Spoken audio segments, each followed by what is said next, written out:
Hey, everybody. I am super excited to be doing this live stream with you guys today. And for the next 2 hours, we're going to be doing several different things. First and foremost, that you should know of, chat is open. That is the wrong way. Chat's over here, I think. I'm not really sure. Everything is mirrored backwards, especially because you guys can actually read this. So, yeah.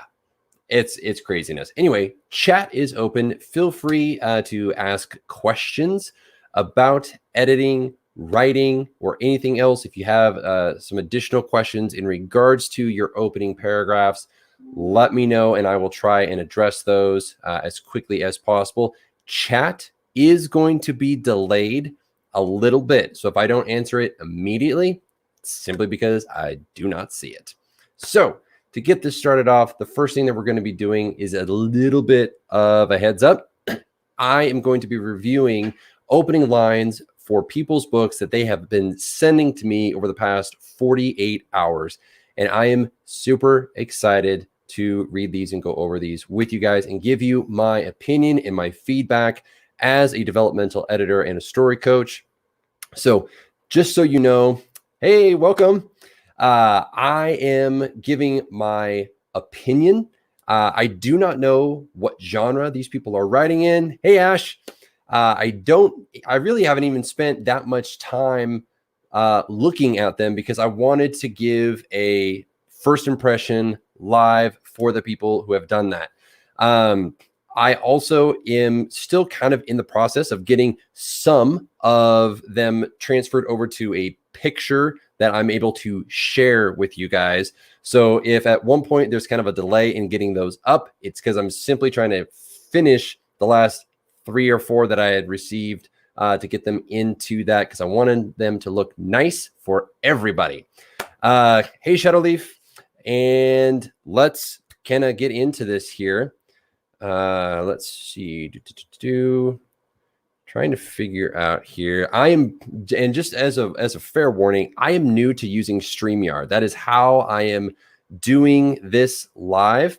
So if things look a little weird or they seem to be taking a little longer than they should be, it is simply because I am a noob and I have not done this before using this in particular. So I'm going to get some of these pictures opened up and then share the screen with them. And I'm going to try and get these in order that I received them to make the most sense. Hey, Lauren.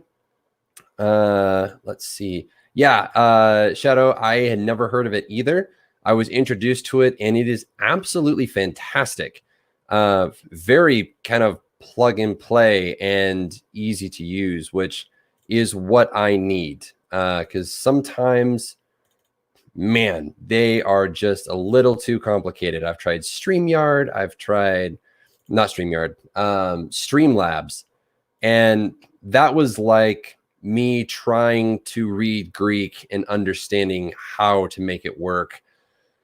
And Lordy, it just was not working at all in any way, shape, or form. Okay, so I got some of these first ones up. Let's see if I can. Yeah, I know I'm sharing the screen. Application window, Chrome tab. Oh, you're not going to do it, are you? Not cool. Okay, well then. Then I will be reading it until such a time as I can get this. Stop showing me the same things. Well, I'm glad that there's no lag and I'm glad it's showing up. By the way, if for whatever reason this stream just goes kaput, it's because the Google overlords were apparently not satisfied with selling my soul to them. And they've probably cut the stream short. I will then be transitioning it to my Facebook page in the event that happens, and I will be posting that in the chat should that event arise. But if I'm talking and you guys are just like, you're not there anymore, please let me know so that way I can get that addressed. Otherwise, it's going to be really awkward if I'm just standing here talking to myself. Okay, let's see. Is this? No. Boy, it's just all in a Google tab. Of course, I didn't make it into one. Okay, well, we will work with what we have here for right now. If I can get those pictures up, I will be kind of doing that in the background. So just know that they'll be somewhere. I'll figure it out. We'll make it happen one way or another. If I have to sell my soul to the YouTube overlords again, then so be it.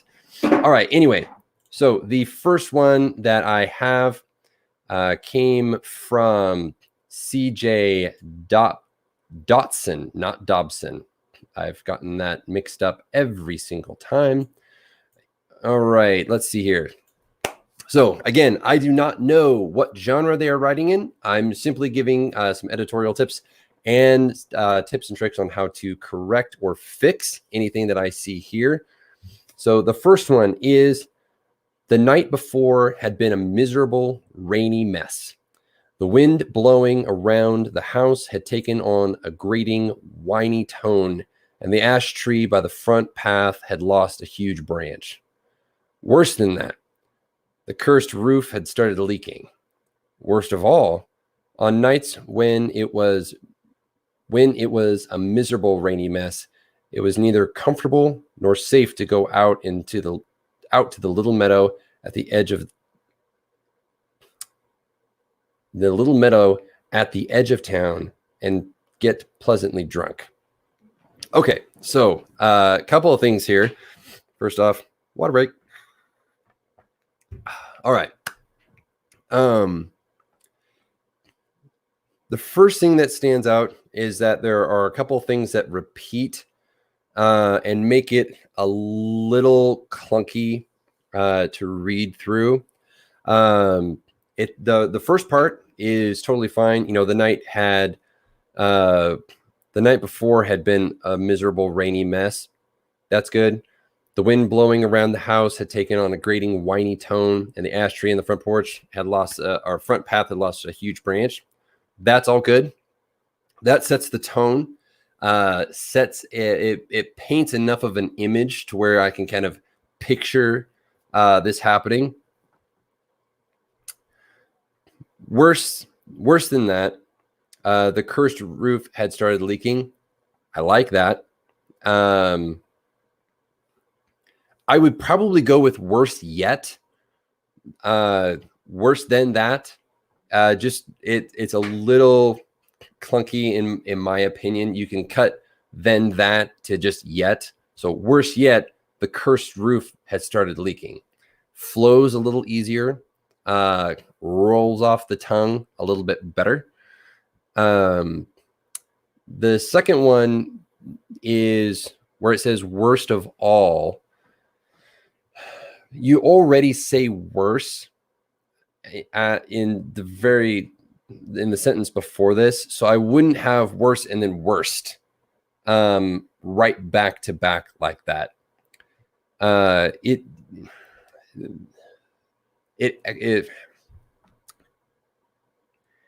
It creates in my mind a repetitiveness that doesn't necessarily need to be there.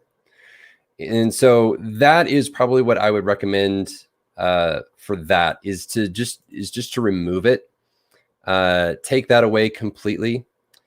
And yeah, I'm trying to think here of a way that you could improve the wording there. What could you use?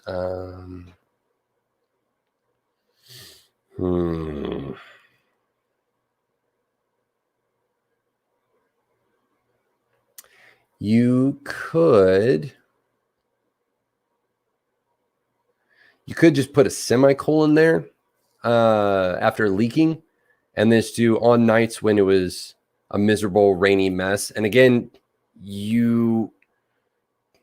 So there's really three things that are echoing here, where it's repeated several times. So you have miserable, rainy mess. You have worse and worst, which are close. Those are the things that, gosh, I'm really trying to think of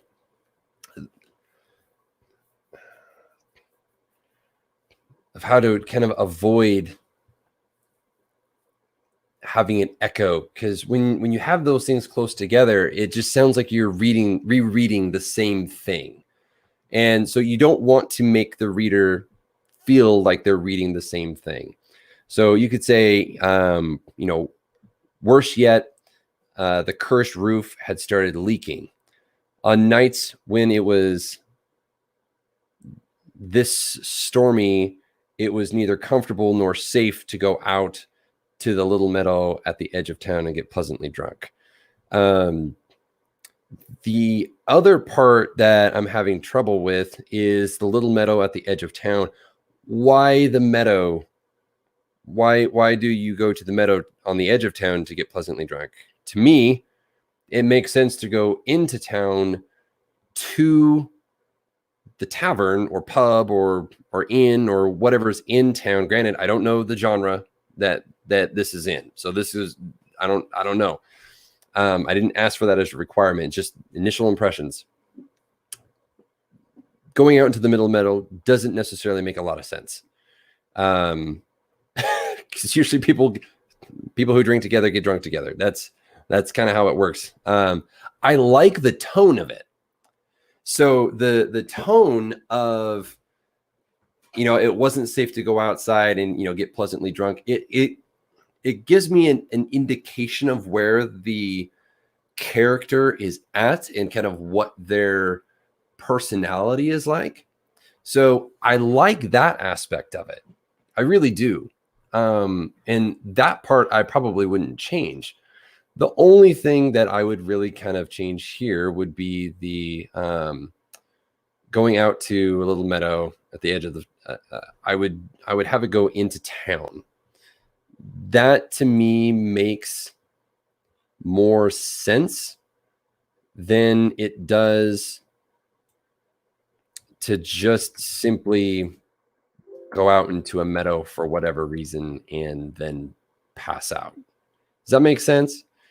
So that would be my recommendation for this one. So I would recommend changing those up a little bit. And CJ, if you're on, I can't see who else is on. I haven't seen you in the chat. But if you're on, please let me know what exactly the tone is that you're going here for. And that'll give me a little bit more context for what it is exactly that you're looking to do or inspire here. So that would be fantastic. One of the things to kind of go over here, when you are setting an opening line, you want it to be memorable. You need it to grab the reader's attention, and you want it to be easy to understand. Because if it's not easy to understand, the reader is going to go, "Wow, he's I am." When that shows up over in my feed, because I see it in two things. I see it on the live feed, and then it's slightly delayed through StreamYard. Lauren, that is going to be going up here on the main screen for at least a few minutes, because that is absolutely fantastic. Totally makes sense. But one of the things you want to get is you want to set the tone for the character, and you also want to engage the reader. You want to help them understand the world, at least in a very brief moment, because a lot of people talk about the introduction. There it is. Boom. All right. You're getting showcased, Lauren, because that was an absolutely fantastic comment. You want to give the reader something, and a lot of authors fear the first kind of opening lines. They spend a lot of time about it, and in order to really grab the reader, you have to make it interesting that you yourself would want to pick it up and read, right? Like, because if you're not excited about it, they're not going to be excited. Hey, Carissa, welcome. So you want to make sure that you're doing those kinds of things. You're actively engaging. You're raising a little bit of a question. And to me, the question is, why? What do they normally do when they're not going out and getting pleasantly drunk in the middle of a field on the edge of town? Besides practicing social distancing, and I got to say that was just a fantastic comment. All right, so I'm going to move on to the next one here. And by the way, if you guys have any questions at all, make sure that you comment down in our comment over there. And actually, I'm going to add a banner here for those of you.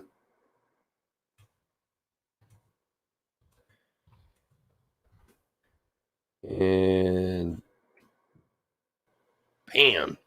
There's a free writing template down in the show notes down below. If you guys want a free writing template, it's going to help you write faster and more effectively. So I want to throw that out there for anybody who is interested.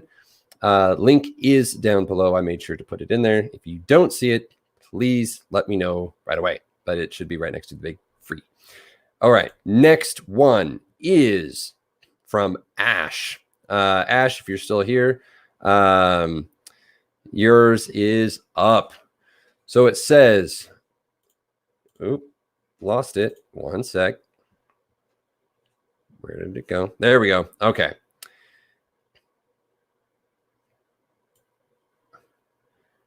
All right. Archer held out his hands, flames dripping from them. Okay. I'm intrigued. Stray ones climbed up his arms, consuming his whole body until he was encased in fire. Sweat rolled down his forehead.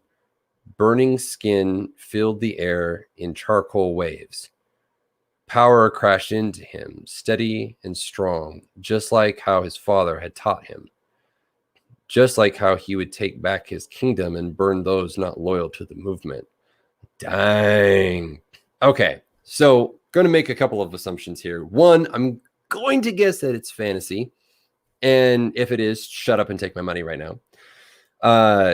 Two, this is really good. I mean, one, I'm kind of a pyromaniac, at least in terms of characters. Like, if I could have a superpower, it would be wielding flames. I would love nothing more than to be able to shoot fireballs out of my hands. So this immediately grabs my attention.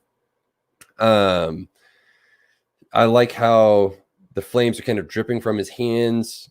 It's climbing up his arms, consuming his whole body until he's encased in it. Beautiful picture there with the word encased. Sweat rolled down his forehead. Burning skin filled the air in charcoal waves. So this part right here, it brings a little bit of confusion because A, if he's in control of the fire, does that mean it's burning him? Because that's not what I would expect it to be doing if, in fact, he has control over the fire. Now, if he's controlling the fire and as a consequence, because, magic comes with a price, Derry, it is burning him. Cool. It might mean that it's limited to use. It's encasing his entire body. So I would imagine he's pulling a full Anakin here, where he's just being burnt to a crisp. Exactly.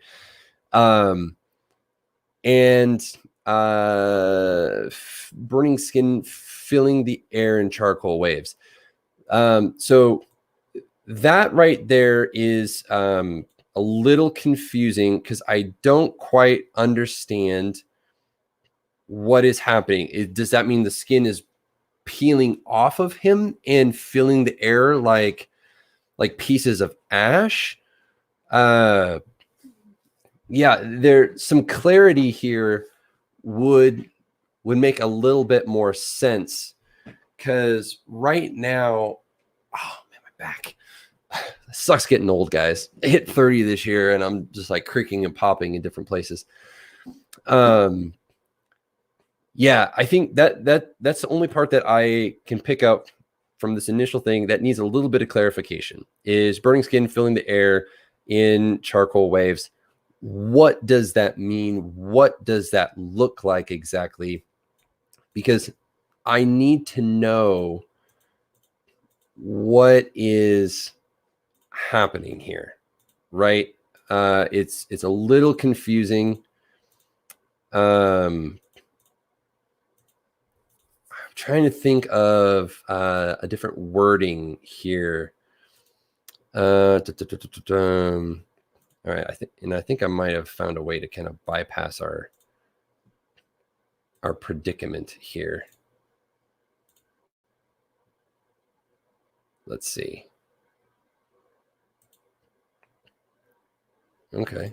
I knew I'd figure it out eventually. Let's see. Full screen? Yes. Okay. There we go. All right. Took a little bit of time kind of getting it figured out.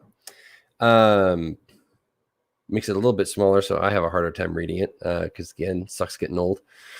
So the way that I might look at rephrasing this would be, burning skin, burnt skin peeling off in flakes of ash.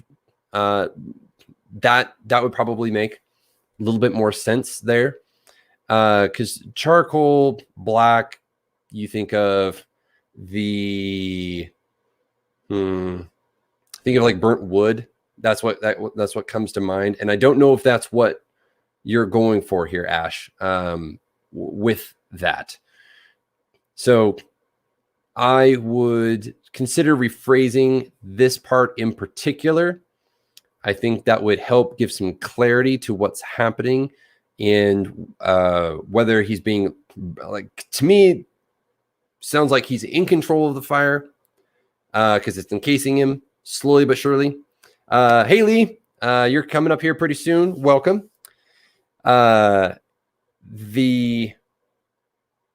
this part right here, it sounds more like he's just being burnt to a crisp. And if he's like trying to absorb the power and he's like, I will use this to burn away everyone in the kingdom, it's like, but I'm dead because I'm being burnt alive. Yeah, that might lend to some confusion. So clear that up. And I think that you'll have fixed that part in particular. Power crashed into him, steady and strong, just like his father, just like how I would get how. I would cut that out. Just like his father had taught him. You don't need the how there. You're good. Cut that. That'll make that flow a little bit better.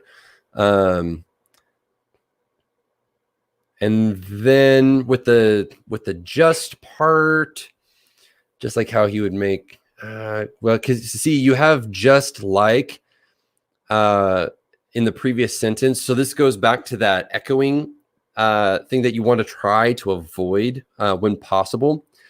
When you do those kinds of things, you can kind of fudge it a little bit with the rule of three. I can't think of a good example in the moment. But you could be like, just like father taught him, just like they would, just like the world, with the rule of three has a little bit more impact. It shows more purpose. It shows a repetitive nature of the character's thinking. It can't be used in all things, but it is in general very useful for that. Yeah, you could actually cut how and had from that together, and that would clean up the sentence, make it flow a lot better. He's not been burned. Okay, then I would definitely rephrase. You don't have to change the entire thing. I would just rephrase, because burning skin to me has a certain connotation as a reader. that it fills my head of somebody like, I think of like Hulk's hand after he, snaps in Endgame, it burns him. That's the image that comes to mind when that phrasing is there. So I would simply rephrase that, cut the had and the how out of when it was like, just like his father had taught him to. That will clean it up a little bit. Let's see.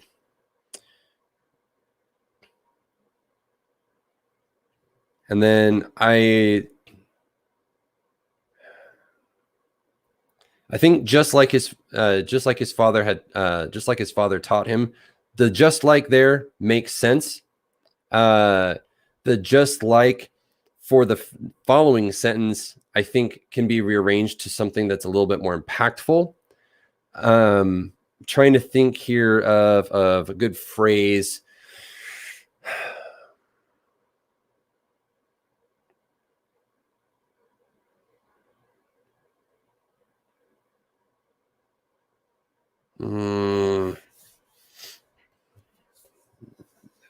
Yeah, some of the wording just needs to be flipped. I want it, like, I'd like to see it as more of a statement. So like, just like his father had taught him, how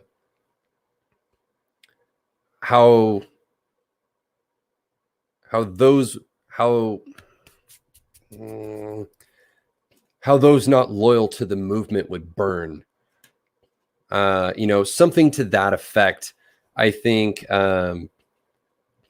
that's the burning skin of the traitors. Okay. That is, yeah, I agree with Lauren. Like, I want to see that. I want to see that there. I don't get that there. And it's because it comes before what you talk about with the traitors. So if you can save that and move that down and then move that up. So the part where it's talking about the power coursing through him, all that kind of stuff. If you can move that up until he was encased in the fire and the power flowed through him, crashing into him, all that kind of stuff. And then you put would burn like those loyal to the movement. Okay, you can work with that a lot. Would burn like those not loyal to the movement as those who now are burning. Something to that effect. Burn those not loyal to the movement. Yeah, if you can get, I would flip those. I would swap them so that way it comes after you've mentioned the traitors, because that's going to give the reader a little bit more context. Because right now I don't get that. To me, it's him burning, not the other people, because it comes after. So that would be my recommendation: is you kind of flip those around. A lot of the wording can remain the same. I would probably just rephrase a couple of places to add that additional context, or like, just like these traitors would burn or will burn or are burning. Those, let's see, how those not loyal to the movement would burn by his hands. Yeah, that one would probably work. Again, it's one of those things where as long as you can point out that those who are currently burning are the ones that you're showing here, the burning skin filling the air, like the smell of burnt skin filled the air. That you're using the senses there. You're using sense of smell. So the reader can immediately imagine what the smell of singed flesh smells like. Some might know because they've played around with fire. Others may have, burnt their hands and know by that. Some may know somebody who's done that. But it does have a very particular odor. So I would probably attach it to a sense that is going to help the reader relate. The scent of burning flesh filled the air. in sickening waves. Think about it. Like you're smelling someone's skin burning off. Ugh, not going to smell good. It's not like a Febreze, it's not going to be like, do you smell that pleasant? Or no, it's going to be really bad. So that would be kind of how I would rephrase some of that there. Move it down, rephrase a little bit, add a scent to it that helps the reader better understand what it is that is happening, and especially pointing out who it is that is already burning. Because if he's in power and doing it, you want to show that he's not hurt by it and that he's hurting other people. Now, that aside, I would absolutely throw money at this and say, yes, please. I want to read more. I believe, let's see, Lauren, I believe, said it somewhere. Boom, there, right there. That expresses my sentiment to the T. It does what I love, which is it raises a question. What is happening? Why is this person doing this, right?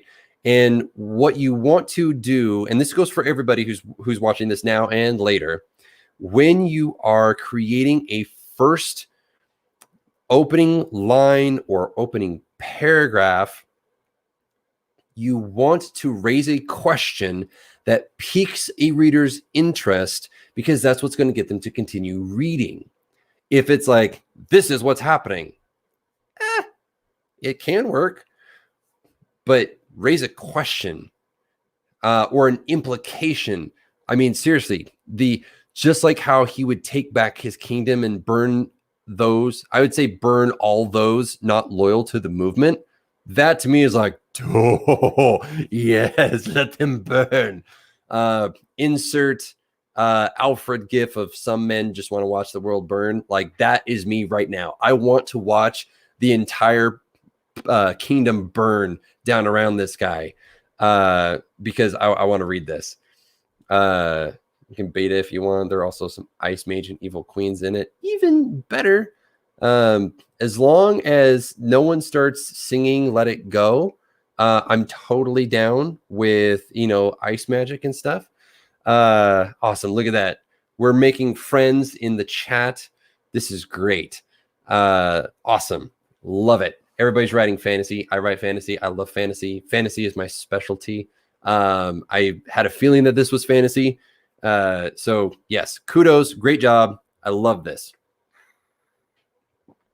All right.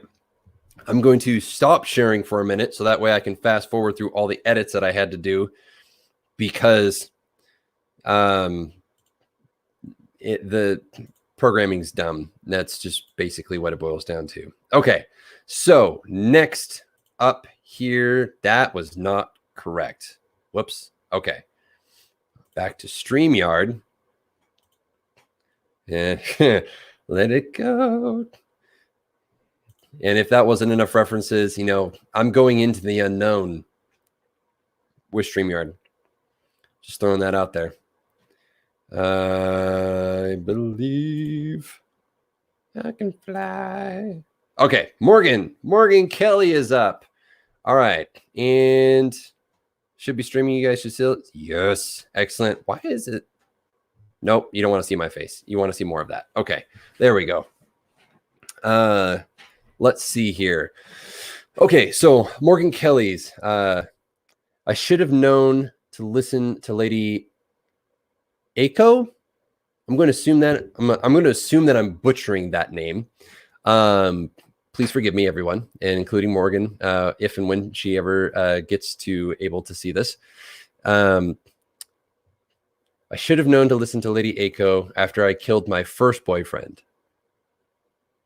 But I never thought it would happen to Elliot. I thought he was the one. Now I stand at his funeral with my manicured nails carefully encapsulated in white silk gloves, like little yolks in the safety of their eggshells. My gloved hands are pressed against my satin dress, doused in the deep purple of sangria. I don't look at his mother as she reads off a crumpled piece of paper, choking back sobs. Dang. Readers and writers. Yeah. Well, and I think Shadow, I think you've read most of my fan fiction stuff. So I think I've put you at least recognize a lot of my emotional turmoil that I put a lot of my readers through. I introduced somebody, as a quick side note, I introduced somebody to my fan fiction, Into Depravity, about Smeagol, which is the deeper, darker, sadder, more depressing story of his backstory. And they were like, by God, dude, like, was I just introduced to postnatal depression? I was like, yes, sir, you were. In Middle Earth, no doubt, no less. So yeah. Back to this one. Ash, stop it. You're distracting me with all of this amazing fantasy stuff in the chat. Yeah. Okay. So back to Morgan's. I'm hooked. I mean, I'm going to assume that it is some sort of crime novel of some kind. But I mean, the opening line is like, I should have known to listen to her after I killed my first boyfriend. It's like, what? That is one heck of an opening line. My interest is immediately piqued. I instantly want to know what this lady told her. Yeah, I mean, what did she say about killing her first boyfriend? Why did she kill her first boyfriend? Poor soul. And then, you know, she never thought it was going to happen to Elliot. Like, so this is a beautiful example of raising the question at the beginning of a book, where the question that immediately comes to mind is, why did she kill her first boyfriend, and why did poor Elliot get it? Why? So yeah, I really, really like that opening. It is fantastic. Let's see. Okay, I gotta check out chat real quick because people are talking about fantasy and magic, and there's magic happening. People don't have magic. There's mages and School of Mages, Deadly Family Secret. Man, you better be published or very close to publishing, so that way I can throw my money at you. Otherwise, I'm going to be really irritated if I have to wait a really long time for this book. Let's see. Yeah, the first line. Lauren, are you talking about the first line of Morgan's? I'm assuming that's the one that you're talking about. Hey, Tamara, welcome. Let's see. I'm sold. Yep. It's a lie. It's not a crime. They wanted to know what's about. Okay. I think I've caught up with everybody. Let's see here. Okay. So yeah, great first line for Morgan. I'm hooked. I don't know what genre this is, but I would definitely be interested. Moving on to the next line, you know, I thought he was the one.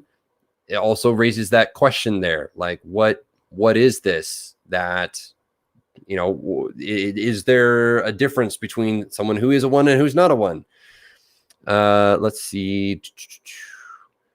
Now I stand at his funeral. Okay, so now it is, and this is 100% a personal preference thing for me. So people write in this style all the time. It is a personal preference. I don't like it when people narrate in that particular way. Now I stand at, I get it. I do understand the first person perspective. I'm not opposed to first person perspective. It's a lot of fun to write. But you could change it to, you know, as I stand at his funeral with my manicured nails, versus now. You know, now is a telling word, right? Now this happens. So I would suggest changing that. Personal preference. I'd rather see more of a showing than a tell word here. And it kind of switches the nutters. I don't remember where I was going with that. Sucks getting old, guys. I'm telling you, I'm 30 and I've already lost my mind. Wait, chat's going off over here. Javiera sounds like something where whoever she gets into a relationship with that isn't her true love ends up dying. Yep, that is something that strikes me. Absolutely. Yep. Divided into 2 paragraphs. Yeah, I would probably cut to a second paragraph at the now. That would probably be a lot easier. Awesome. So I would break it up at now into a second paragraph. I think that, I thought that he was the one. That's a great place to kind of cut it and jump, because you're talking about a present or a past event that happened, and now you're jumping to present tense, something that is happening in the moment. So that is a change of thought, which would require a new paragraph. So I do agree with Javiera on that. I hope I am saying that right. Then what is it? So with my manicured nails carefully encapsulated in white silk gloves, like little yolks in the safety of their eggshells. I don't quite get the comparison there. Unless her fingernails are like jelly or yellow. I don't get the egg yolk comparison. So I would rephrase that. Like if this is something that is deadly, and she's kind of like a murderer, like I would make the comparison between knives in their sheath or daggers in a sheath. That to me fits a little bit better than yolks in an eggshell. So that would be what I would change. And it's also just a little, well, I think it's just the comparison there. We go from boyfriends are dead to egg yolks in an eggshell. I would just simply rephrase that. Put it into a context that's going to make a little bit more sense. This does not currently make sense. My gloved hands are pressed against my satin dress, doused in the deep purple of sangria. To me, that the phrasing there is with no pun intended, a little purple prosy. And so because the word doused creates an image of someone's thrown purple sangria on her dress. That is in no way indicative of what's actually happening, but that in my mind is what comes out. That's how my mind translates that.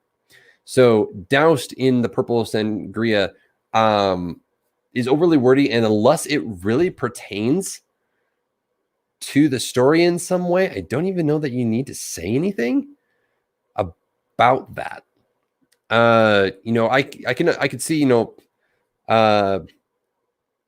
already know that they're gloved, so I would just say my hands rest against the front of my satin dress. Yeah, I can't see the need for the color description here. At least not in this moment. You can bring it back around to something later on in the text, but I would not use this. I wouldn't use it there. There's two comparisons back to back that don't make sense. So I would rephrase those two. And then I don't look at his mother.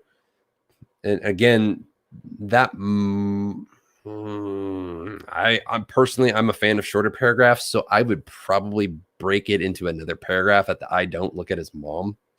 Again, personal preference for me. As she reads off a crumpled piece of paper, choking back sobs. I mean, I like that. It shows that she's kind of guilty.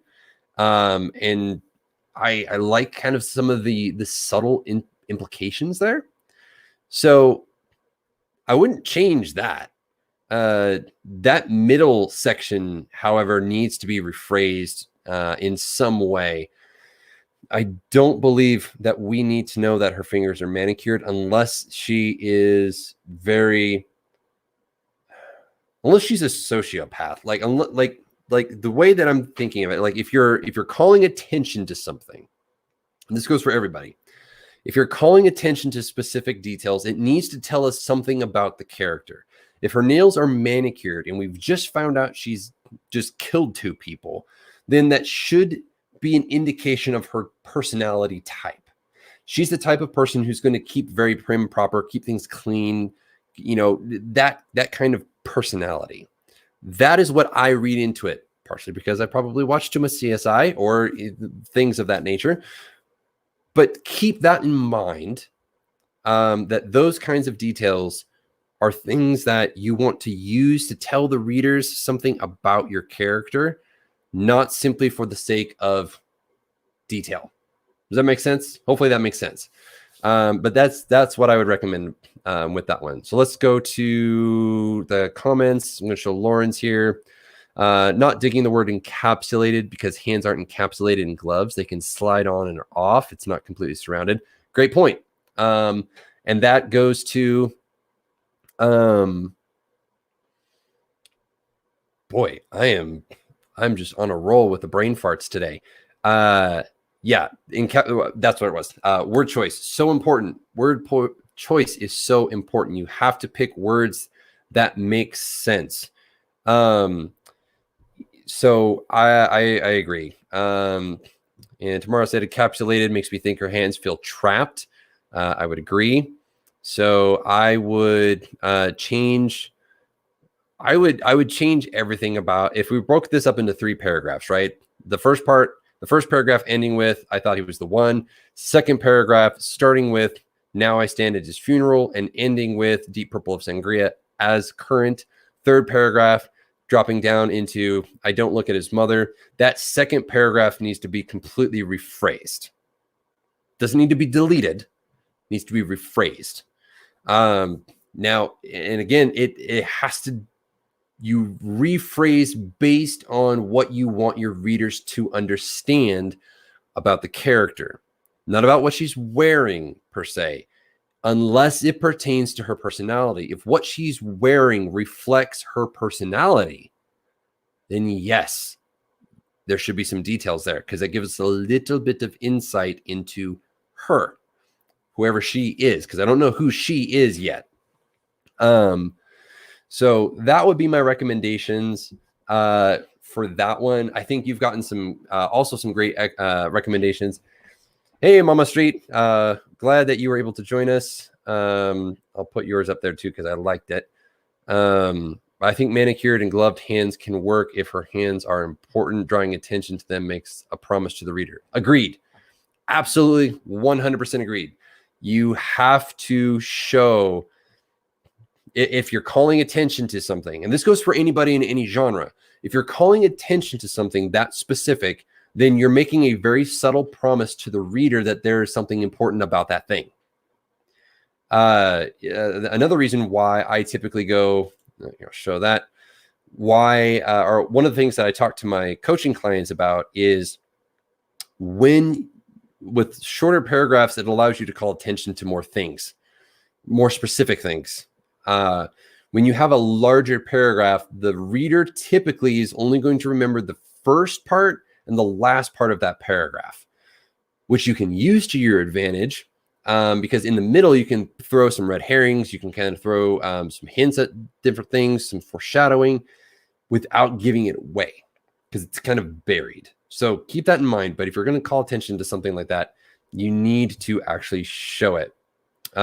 Here's A good one, you say something like my manicured hands, like sheathed knives and white silk gloves. I love that. Yeah, water break. Yeah.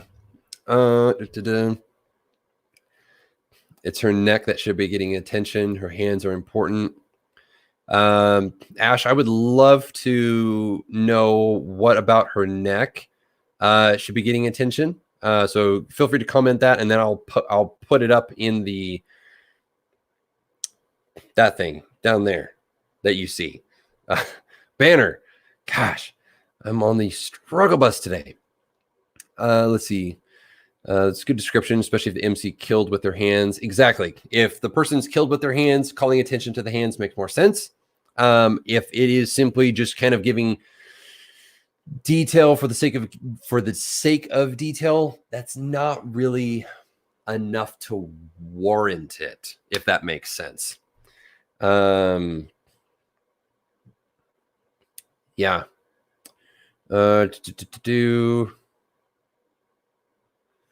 I don't really have anything else to add to this one in particular. I don't think. Other than fixing, if you break it up into 3 paragraphs, I would fix that second paragraph. I would reword it, call attention to something different. Yeah. All right. I'm going to move on to the next one here. And moving along. Maybe there we go. Okay. And ready, steady, go. Boom. Okay. Now we got this on there. And this is from, I'm just going to say Triple B. I'm going to assume that that's what it is. She has a YouTube channel. So the deal was simple. Give up the altar boy and everyone at the church gets to live. It wasn't much of a deal, though. Not really. Nobody from the meek little cluster of church folk had any negotiating power here. It was the king's demand, after all, carried out by his very own captain of the guard. Said captain was idly sitting atop his warhorse before the wood and stone church, waiting for the deal to be carried out. Okay, so I like the premise of this. It opens very bold, very strong. You know, the deal was simple. Give up the altar boy and everyone in the church gets to live. I like that. It sets a stake immediately at the beginning. And you're like, oh, wow, we've gone from 0 to a gazillion miles an hour immediately. Fabulous. Love that.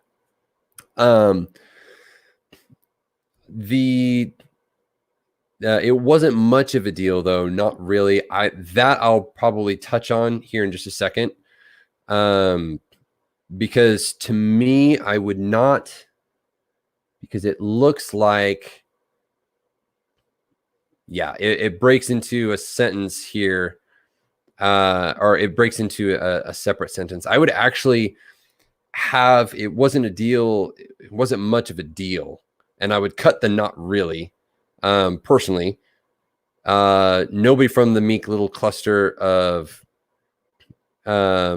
church folk had any negotiating power here. I would actually make that into one sentence for variety's sake, since you've already had 2 shorter sentences. That's what I would like to see there. It creates a little bit of a variety, a little bit more space, and kind of shows a little bit more about what this person's about. So that would be my thing. Let's check chat. See, I saw a couple things pop up over here. I think the last sentence should be the start of a new paragraph. The necklace, it's a curse, and the boyfriend tried to take it off and he died. So Ash, I did notice that you said that she was a partner. So we don't know that she's wearing a necklace based on this opening passage. So if there is a necklace involved in it and there is a curse involved, then that should be it doesn't necessarily need to be indicated, but we're not given that context in the opening line, or the opening paragraph. So without that information there, the only thing we have are the hands. So I like that. I like that there's a curse involved in all that. If that's the case, and if that's what the author is trying to go for, to try and get some intrigue there, then I would call attention to that. I agree. I would call attention to the necklace, all that kind of stuff. Maybe have her like playing with the necklace. In the character, she's like she's kind of fiddling with it absent-mindedly with gloved hands. Like that to me makes more sense than what's currently there.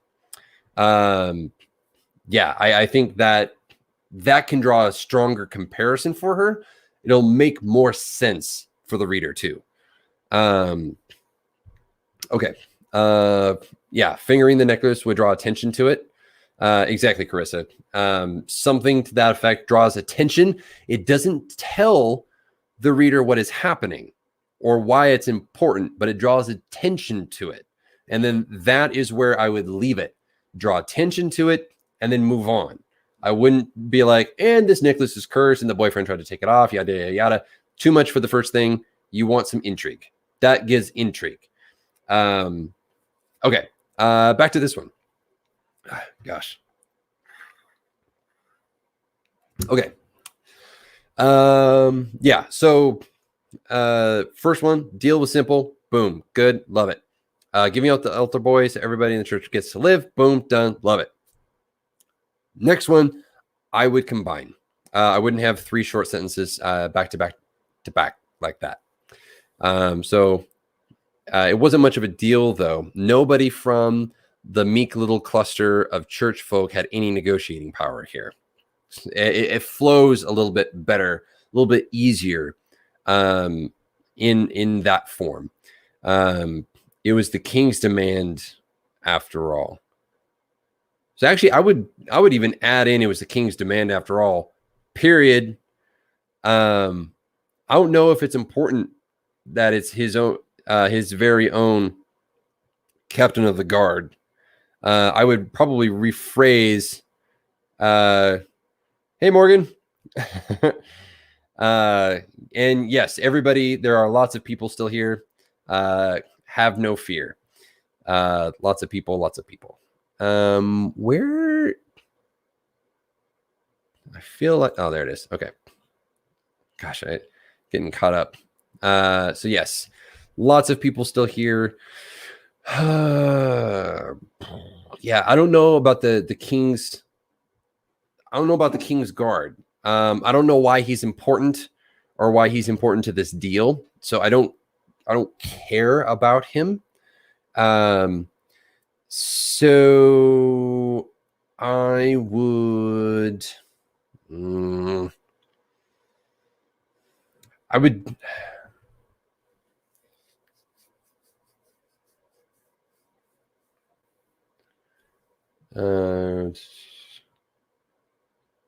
oh, okay. I see what you're saying, Morgan.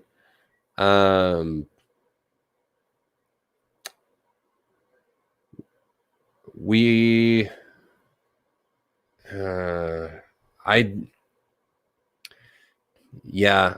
say it's a little too abstract at the very beginning.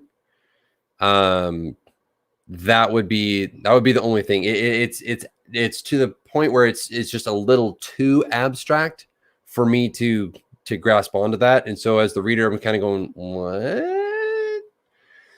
Whereas you can have intrigue and you can still have something abstract that goes and points to something like that.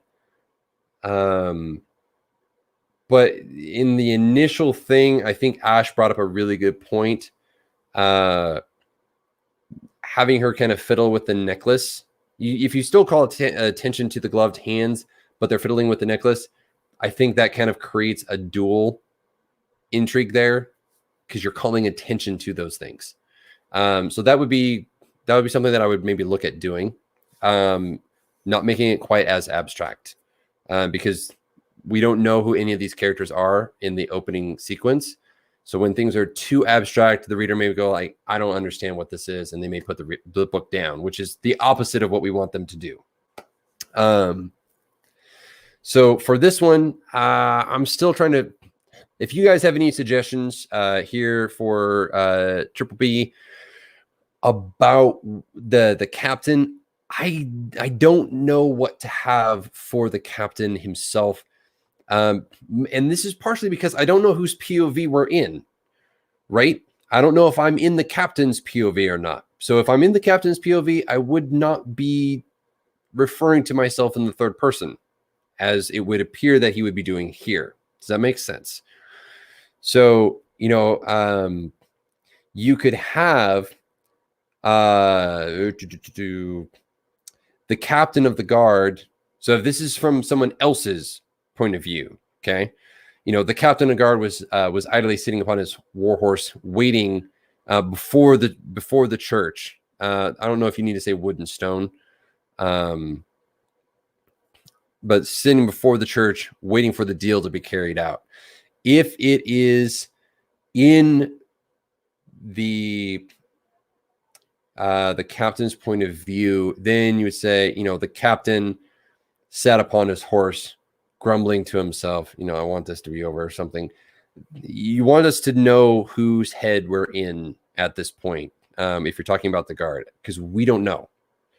And again, a lot of this is a personal preference thing for me. I like to know whose head I'm in right off the bat. Like, I know from all the other ones that there's usually been a name, or I immediately know that I'm in someone's head, whoever that character is. I'm not given a name in every single one of them, but I at least know that I'm in one character's head. I don't know whose head, if any, I am in at this point in the opening. And so that would be something that I would try and bring to light for the reader. Is it the captain whose head we're in, or is it somebody else observing what is happening? And we're kind of being told from their point of view. Make it a little bit clearer, a little less vague, and I think it'll be a little bit easier to grab a hold of. Because with the captain of the guard and then said captain, and I don't think idly is, I think this is spelled ideally. Someone correct me if I'm wrong, but I'm pretty sure that's ideally, not idly. Sitting atop his warhorse before the Woodstone Church, waiting for the deal to be carried out. It's a little wordy. There's some sticky points there. But I mean, overall, I like the message. I like the what comes to mind when I think of this. It does paint a picture, which I like. It paints that picture of like, okay, here's kind of what's going on. Here's what we're doing. So yeah, I really like that. Let's go to the comments here. Boy, everybody's got a lot of good stuff. Okay, I'll kind of showcase it. Lauren's up first, or maybe even mentioning how it feels that she. Oh wait, we're back on the other one. Never mind. Boyfriend be heavy, feels suffocating like a color. She can't escape. All right. Carissa. Okay, Carissa's on this one. Agreed. POV is the issue. Let's see, Morgan. I think it's a totally good idea to mention the necklace here, but I do want to keep a bit mysterious for the first couple pages. Morgan, I think that's totally fine. And again, I don't want you to give away everything on the first page. Calling attention to the necklace gives a reader a hint that something is important about it, but you don't address it right then. It builds the intrigue. You force them to read in. You get them invested in the pages a little bit, into the book a little bit more. Then you drop it on them and let them know what it's about. It's a breadcrumb that points to the other trail of breadcrumbs. Javiera said maybe the person glares at the captain. Back to this one. Glares at the captain or something to show that it's not his POV. Like it. Good advice there. Mama Street says the king had made the demand and now his captain of the guard sat idly. Okay, idly. I knew something was up with that, and I was brain farting on it. Atop his warhorse outside the church, waiting for the deal to be carried out. I like that. I think that's a good phrasing for it. And that gives us an indication that it may not be the captain of the guard's POV that we're in. So I like that. I like that a lot. You guys are so freaking helpful. It's awesome. Our minds, creation, all that good stuff. Okay. I don't think there's anything more that I can really add to this one. So I'm going to stop the stream here. And I'm going to pause for just a second on that. Partially while I get the other ones up there.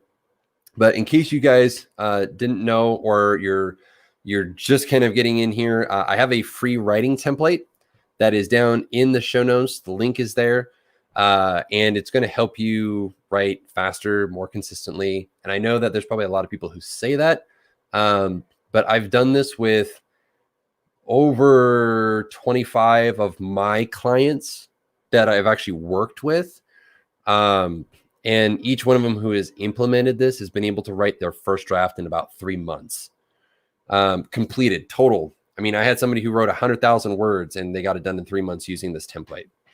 I had somebody who had to write 11,000 words in 3 days, and they finally adopted it and they were able to hit that. So just to let you guys know, like, I've tested this and it is tried and true for those who have applied it and followed it, and made it their own. That's what's really important, is that it's not you learning how to write like me. It's helping you write better how it works for you. So keep that in mind, and make sure that you check it out, because it's pretty awesome. And if you don't like it, then save the cat. Honestly, I don't even know what it is. I'll be honest. I don't know. I haven't read it. And that might make me a horrible author. It might make me an even worse editor. I don't really know. But what I have found so often is that by looking and reading just books, right? A good example of this is that I have 2 clients right now who were like, hey, Stephen King wrote this book. And I'm like, I know exactly where you're going with this. Adverbs are the pathway to hell. I think it's a load of crap, because there's places for everything within reason. Everything can be used within reason. Adverbs used within reason. And the numbers don't work for me. It makes me think complicated thoughts. I prefer the 3-act method. Yeah, I base my books off 3-act methods. I've based my entire 12-book series off of something very similar to this. Lord only knows why I decided to create a 12-book series, but that's besides the point. The way that the template is designed is that it helps you figure out your words per hour, and then how many hours you need to write a complete chapter. The complete when you sit down and you're able to write a complete chapter, essentially what you do, and this is what I tell my clients, is that it actually creates a little dopamine hit for you in your brain, and your brain's like, hey, I like writing. Writing's fun. Let's do this more. And it creates a rhythm it creates a rhythm that you can fall back on. It creates a process that you can fall back on. So I hear a lot people are like, well, just write every day, write every single day, even just like 100 words. I can't write that way. I know that a lot of people can't write that way. A lot of people are just like, I write in big chunks because I have to finish my thought. Otherwise, the thought's gone, because the muse is a bee. She comes and goes when she pleases. That's why you need a bard. See what Anyway, that's essentially what the template is designed to do, is to help you figure out your words per hour, how many words an hour how many hours you need to be able to write a completed chapter, the framework in which that you can write that chapter in, and it makes you more productive and you get things done faster. That's how I've had the vast majority of my clients finish their first draft in 3 months, is because they've implemented this. And some of them have been working on, well, first draft with me, it's technically their second in some cases. Some of them, they've been working on it for years. So, all right, I got to go to the chat because things are popping up. 12 book series. Yeah, I'm in book 1, second draft, chapter 12. Chapter 12, chapter 13. My goal is actually to submit it to my to the publisher that I freelance through in at the end of June. So I'm very excited about that, but it means I actually have to work on it more. That's a hard one. But yeah, 12 book fantasy series, spanning approximately 1,500-ish years, if not a little bit more by the time I'm done. And yeah, no, first draft, seriously, it's a struggle. Second draft, it's hard. Yeah, template, Ash, down below in the show notes. The link is there. Yeah, character arcs. See, I don't read a lot of that stuff. I follow my gut. I'm a gut writer, right? That's what I've learned. I've been writing for 14 years now, and the vast majority of what I've learned has either come from listening to Writing Excuses, which plug for them because they're awesome. Brandon Sanderson, Dan Wells, Mary Robinette Kowal, and Howard Taylor. Fabulous advice. And also just reading, just lots and lots of reading. I mean, do you see the books behind me? I mean, this whole shelf is just Lord of the Rings, and the one above that is just Dune. Yeah, so I recommend the template. 2 stories so I can work on the story my heart wants. Dude, don't work on the story that your heart wants to now. Like, if these stories are not where your heart's at, it will take you forever to finish. So it doesn't mean that you abandon them, but write the story that your heart wants to write and then come back to them. That would be my suggestion. Just my humble suggestion. The authors and writers in the 3 main sections, including Senate middle conflict or future climax resolution. Yeah. I'm in the final edits of book 1 of 7. As I think I'm a yeah, Lauren, I feel that. Yeah, I've been working on this freaking series since I started when I was 16. And it grew from a trilogy to 2 trilogies to 3 trilogies, and now I'm at 4 trilogies. Why do I do this to myself? I don't know. I really don't. But the story's gotten that big, and it follows one freaking guy. One freaking guy. There's lots of other characters, but his is the story that weaves it all through. Yeah, his picture is over there. I'm not going to get it right this second. But yeah, seriously, like, yeah, it's hard. It's frustrating. Yeah, which is why I'm learning how to work on 2 books at once. More props to you. I cannot do 2 books at once. My brain has a hard enough time focusing on one, let alone like all of my other clients' books at the same time. How I managed to keep track of that without going insane, I'm not particularly sure, but needless to say, it is possible. But you notice the hair loss? It's probably because of that. This is a symptom of the inner turmoil that I face. So, all right. Whenever, yeah. I feel all you guys. I totally understand. Okay. Now that my shameless self-promotion plug for the writing template has been thrown out there for you all to enjoy. Also know I have a writing course on how to write fantasy novels. If you want to know more, let me know, and I might be able to tell you that later at the end of this because it's pretty awesome. And right now it's free because I don't know if you guys are aware, but there are things out in the world that are happening that I'm not going to say in the case that the Google overlords get angry with me and shut down the stream. But things are happening if you guys haven't noticed. And so the writing course is now free. Usually it's $49, but right now it's free. So just throwing that out there. Just a little. Anyway, we're going to move on. before I get too much more distracted, you'd think that I had a ton of caffeine before this. But I've really only had 1 cup for the entire day, which is not nearly enough. But it is for now. Right now, this is just water and apple cider vinegar. And this is pretty much what is going to keep me alive through the apocalypse. Dang it, I said it. Okay. Don't be mad, Google overlords. I apologize. Don't shut me down, please. Okay. I got to get moving because y'all are distracting me with all your amazingness over in the chat. Okay. Sharing the screen here. We're on to Sean. I feel them, but I'm outlining what my heart wants. Good. You should be doing that, Ash. And if you don't, I'll find you somewhere and give you a swift kick in the behind to make sure that you continue doing that. Okay. Popping this up. So this is for Sean. Let me make sure it's showing up properly for you guys. Good. It is. I'm going to, what one did I show? And there it is. Okay. Okay. Scroll all the way back down.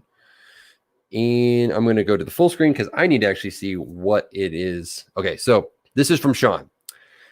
You know who they are, even if you don't know that you know. They are the someone. Mark the capitalization, sunshine. It's no accident. Let the big pointed capital T catch in your throat when you speak of them.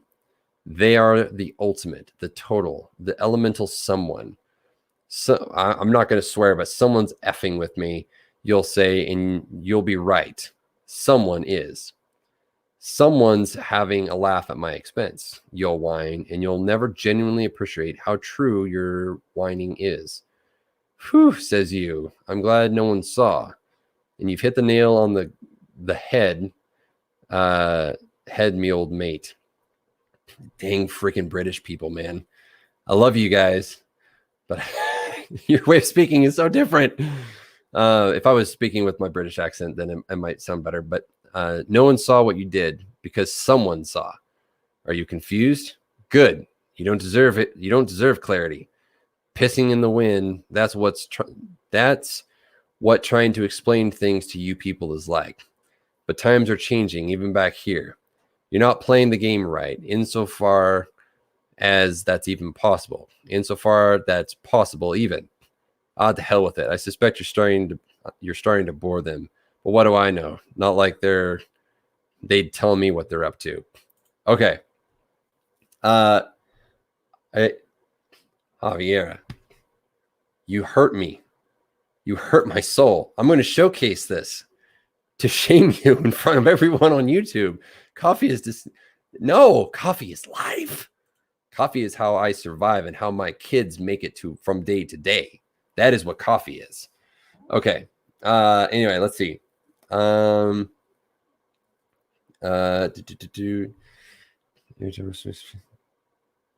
Yeah, I agree. It's a little confusing, and it may honestly, it may just be the formatting. I put it into a word table, and then pasted it into Canva. So there probably is some kind of funky issue going on with that where it wasn't before.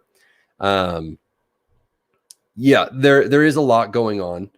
And so the confusion adds to my interest.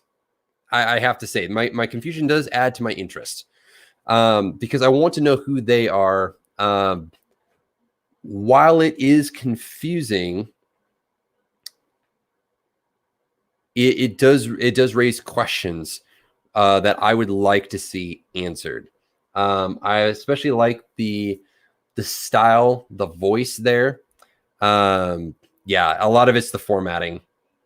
It would probably be a lot easier to follow. I also had to keep it to where it would actually fit. You guys could actually read it. And also, as just a reminder, this is all centered.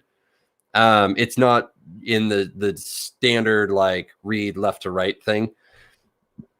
So that is part of it.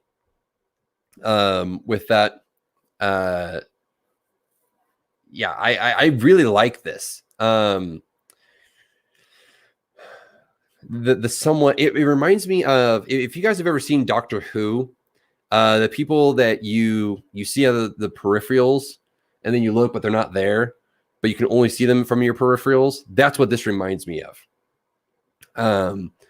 That it's those people that are there, but not, and we can't see them. So it's interesting. It definitely, I would read it.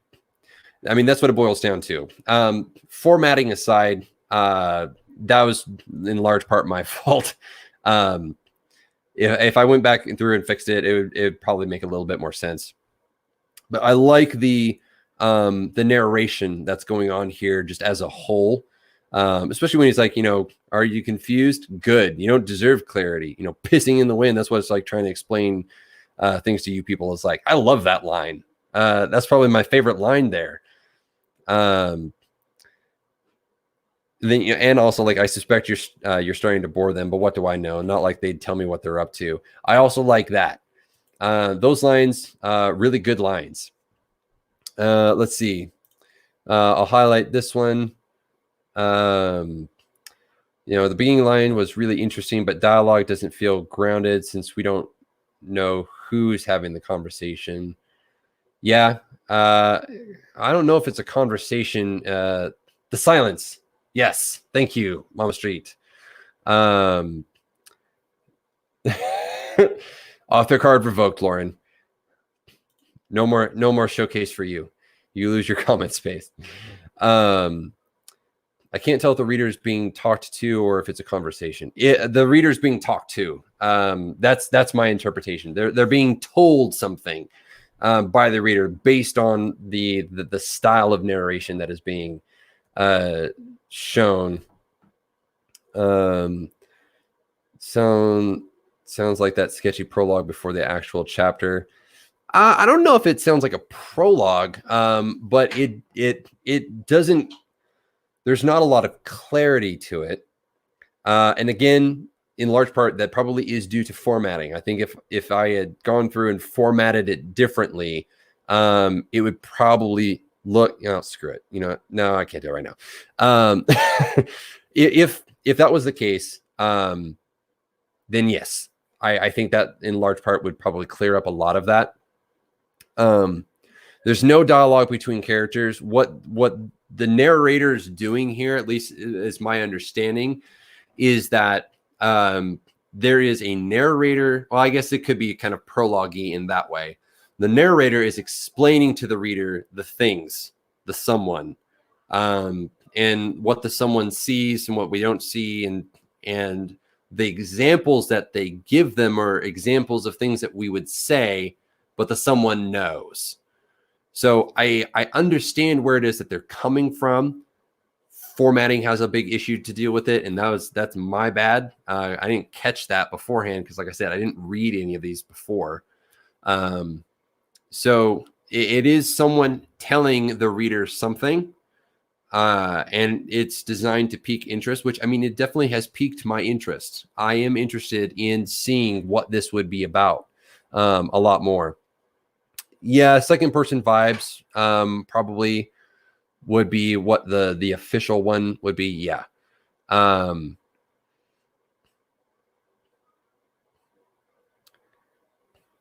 Yeah, see, I don't know if the story will stay in second person or not. It may very well be kind of a prologue.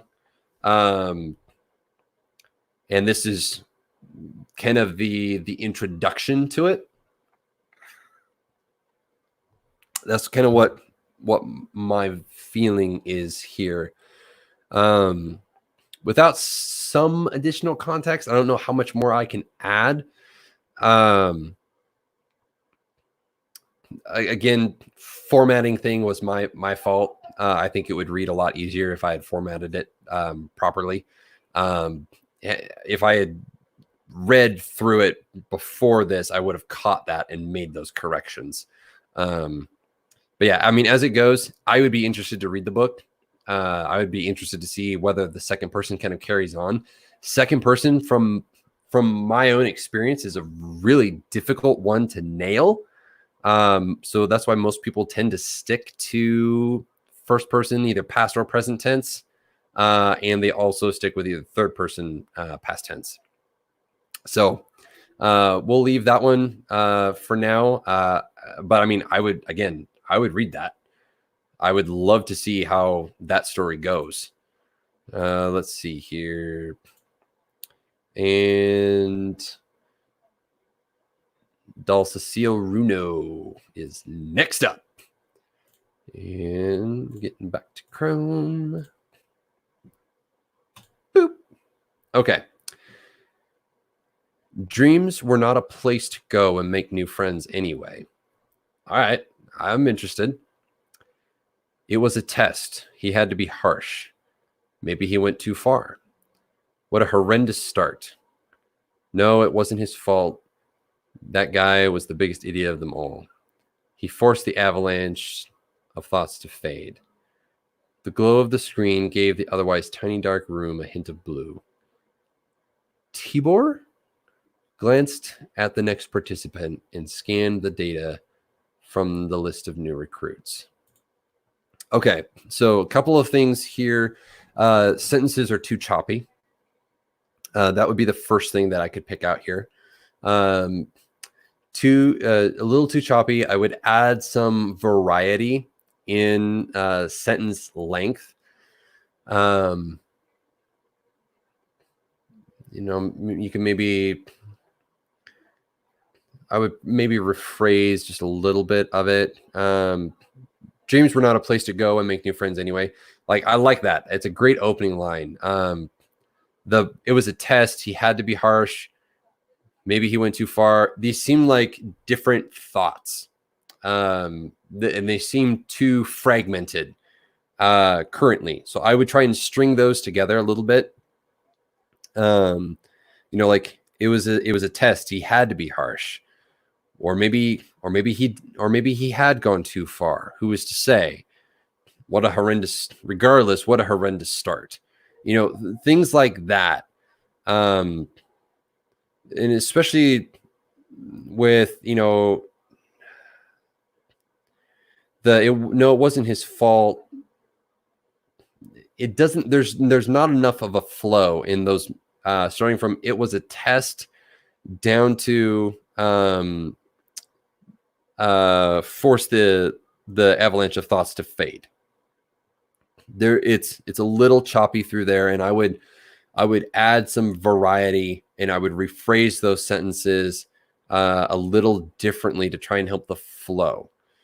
Right now, the flow is getting blocked up, where if I just reading it out loud, I'm coming to so many hard stops that it's hard to kind of get into the story. Yeah, I like what Javier says here. Javiera. It was a test. He had to be harsh, but maybe he went too far this time. I like that. Yeah, I really like that. Lauren, more specificity. I can't talk today. My words have abandoned me altogether. But I like that. A little bit more detail so I can grasp a little bit of what's going on. Yeah, I agree. I don't get the details until we get down to the glow of the screen. And then there's a participant, but what are they participating in? I'd like to see a little bit more of that in those other parts to kind of flush it out a little bit. And then Shadow Leaf, test, and then it was a test. He had to be harsh. Yeah, I could see that. Actually, I could see the semicolon working really well there. So that would be the best recommendation that I could have for that, is to go through from it was a test down to where it ends, where force the avalanche of thoughts to fade. And we also don't know who that guy is. So like Lauren said, a little bit more detail fleshed out in there would be welcomed. And so I would highly recommend adding some of those things in. That it's going to make it a lot stronger of an opening. I mean, the opening, the first sentence, dreams were not a place to go and make friends. I would maybe just cut out the anyway, just and make it more of a statement. Dreams were not a place to go and make friends. Boom, done, and then kind of follow it up. So that's what I would do. Going back, trying to remember if I made it past this one with all of the things. I did. Lee, your time has arrived. If you're still here, hopefully you're still here, Lee. If not, I shall be sad. Okay. Boom. All right. 17,520 hours ago. Okay. On a cold morning in April, Holly's father disappeared, vanished into thin air. Sitting on the old wooden chair beside the bath, Holly tried to comprehend just how quickly time had passed. A stupid argument about how to pronounce a silly word had been their last conversation together. But what had hurt Holly the most was the moment her dad had laughed when she had struggled to say it. Interesting. I like this. The fact that she's counting the hours like that is really interesting. And for those who may be bothered by it, ignore the quotation marks. That was how it was sent to me. I copy pasted it and I didn't even think about it. But yeah, the 17,520 hours ago on a cold morning in April, Holly's father disappeared. I mean, that's a strong hook. That's a really strong hook. Again, just take my money. If I had my wallet in here, I'd throw it at, well, I probably wouldn't throw it at my webcam because that would mess up with a lot of things. Justice for Holly. Yeah. I mean,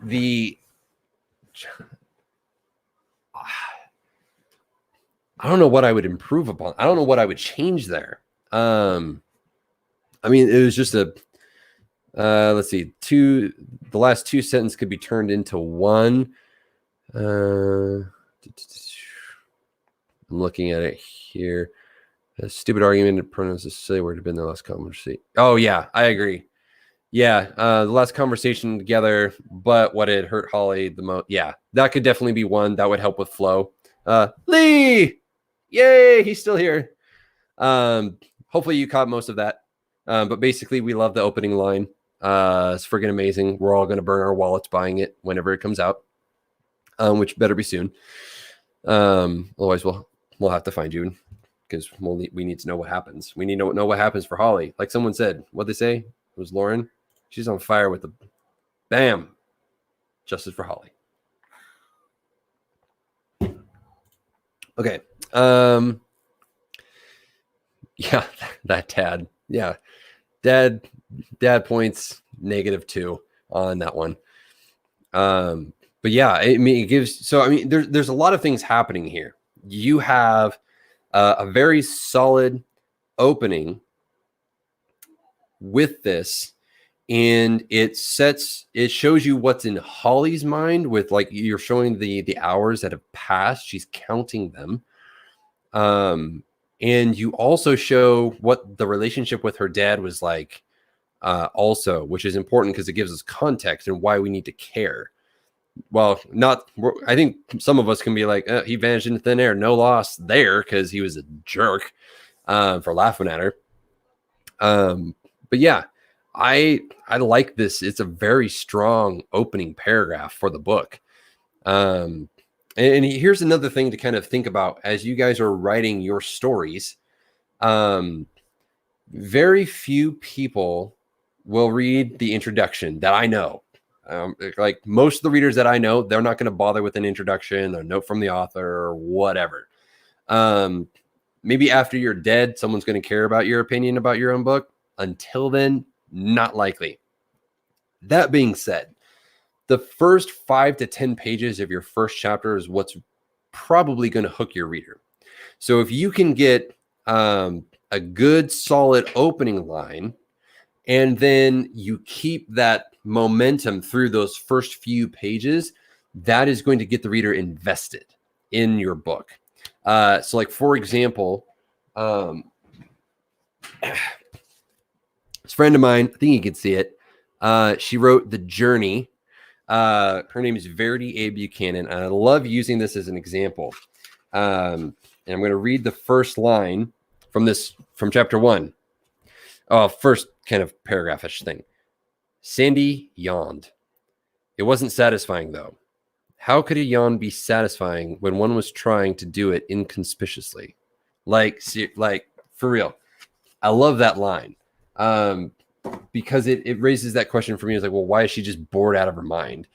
And so exactly. I unless it's like Tolkien, who's like earned the right for me to read that, I'm probably not going to read anybody else's introduction or a forward or anything else unless I personally know them. But that opening line, what happens is it sets an expectation, and she immediately follows it up and carries it out throughout the rest of that first few pages. That is what you want to try and do. That is what I see happening here, is that it's raised the question, it's piqued my interest. Now what comes after this is even more important, because we can all write a fantastic first line and a fantastic hook. The difficulty lies in keeping the reader moving. So your hook has to be the entire first chapter. In all reality, you want to drag them. You want to hook them and then drag them through the rest of that first chapter, dropping little hints here and there throughout, because once they get to that second chapter, they're more likely to continue reading. That is my own personal theory on it. Also, but if any of you end up working with me ever, you'll know that I say cut the butt. Cut the butt. But does not need to be in there 9 times out of 10. So find a different way, because usually but should be, you have an and there. But is an eraser word. It's like, I'm sorry, but everything was going really good, but everything that happens before there, it gets Thanos snapped and disappears in the reader's mind, and they only remember what happened. They only remember the survivors after that. Okay, let's see. Definitely need someone to edit my story. It'd be super hard because I don't learn any other way. Love that. Progress is vital. Just be gentle. Bring the band-aids. You never read for it. Yeah. It's fine. Knives and blades. We'll bring them all out. Love it. All right. Going to be moving on here to the next one, because Lee, you are awesome. And that was just a fantastic opening line. Okay. So I now don't have any more pictures, and everything else is going to be extremely funky formatting. So unfortunately, you're only going to get to see my face. If I could fix that for you, I would. Unfortunately, I cannot. So we're going to switch things up a little bit here. I'm going to be back here, and we have 20 minutes to try and get through the next couple of ones. Okay. Bored out of my mind. If anyone wants to swap first chapters, yeah, swap chapters. That'd be fabulous. You guys working together. I'm so proud. All right, this comes from I want to say Iris. Hopefully Iris Mullins. Hopefully I'm not butchering that. Okay. Shadowleaf, that's critique partner, if I believe. Oh, nailed it. For what is okay. All right. Not shiny objects. Okay. This is hers. By the time the moon had risen above the tree line, the party was already in full swing. The bonfire, lit hours earlier, now towered above the heads of the denizens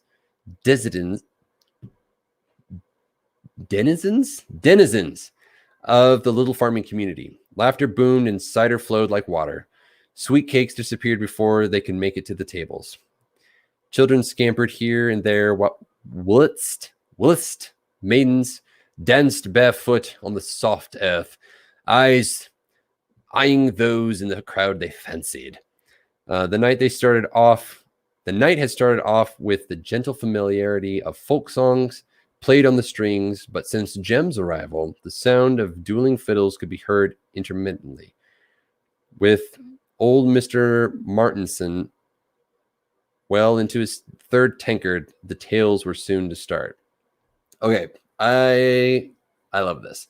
I'm sensing that this is probably fantasy. I love the visuals here. It's very visual rich. Denizens. Okay. I'm not gonna spend too much time on that, so I'll get distracted even more. Can we just see what the person DMU so that we can see the opening line as well? I might be able to make that happen. Hold on. Hold on to your ponies here. Maybe. Okay. I think I might have it. I aim to please. Yeah. See, this is why I have you guys. You guys are so freaking smart. Okay, there it is. I'm going to pull it back up now, though. So by the time the moon had risen above the tree line, the party was already in full swing. So I love the visuals here. It's painting a picture. It doesn't feel labored, with like a lot of some of the other ones can tend to do, especially at the beginning of a fantasy story. But beautiful, the moon's risen. There's parties in swing. Honestly, like my head immediately went to Bilbo's party. I'm a Lord of the Rings nerd, so I went to Bilbo's party. Lee, you are welcome. That was a fantastic opening line. Seriously, loved it. Party was in full swing. The bonfire lit hours earlier, now towered above the heads of everybody in the little farming community. Laughter boomed and cider flowed like water. Sweet cakes disappeared before they could make it to the tables. I love the visuals, short, sweet, snappy. Children scampered here and there, whilst the maidens danced barefoot on the soft earth, eyeing those in the crowd they fancied. Love the visuals. The night had started off with the gentle familiarity of folk songs played on the strings, but since Jem's arrival, like that we get the name of the character, the sound of dueling fiddles could be heard intermittently. With old Mr. Martinson well into his third tankard, the tales were soon to start. I love this. Who said that? Who said my name? Carissa. What's Hobbits? Yeah, it reminds me of Hobbits. I would. Yes. I know, right, Javiera? Like that is like beautifully written. Like that is just next level stuff right there. This is the stuff that I aspire to in my own writing. Yes, big Lord of the Rings vibes, and as a huge Lord of the Rings fan, noting the map and everything else behind me, not to mention there's too much stuff. This is beautifully written. I mean, aside big picture, right? I'm a developmental editor, so developmental editors look at the big picture. Big picture here, not much I would change. There's probably some of the mechanics that some of you grammar Nazis would probably recognize more than I would. Grammar and the punctuation is not where I spend my time. I focus on more of the big things. Yeah, it does feel like that third person omniscient, which is incredibly hard to write. It's not an easy one to write. But this vibe right here gives it off in a very, very nice way. Very clear, very, like I said, snappy, laughter boomed and cider flowed like water. Great illustrations there. Sweet cakes disappeared before they could make it to the table. Children scampered here and there. The maidens, the dancing, and Mr. Martinson is, drunk off his keister, and he's about to start telling, big fish tales. So yeah, I absolutely love this. Big picture stuff. I can't change this. I really can't.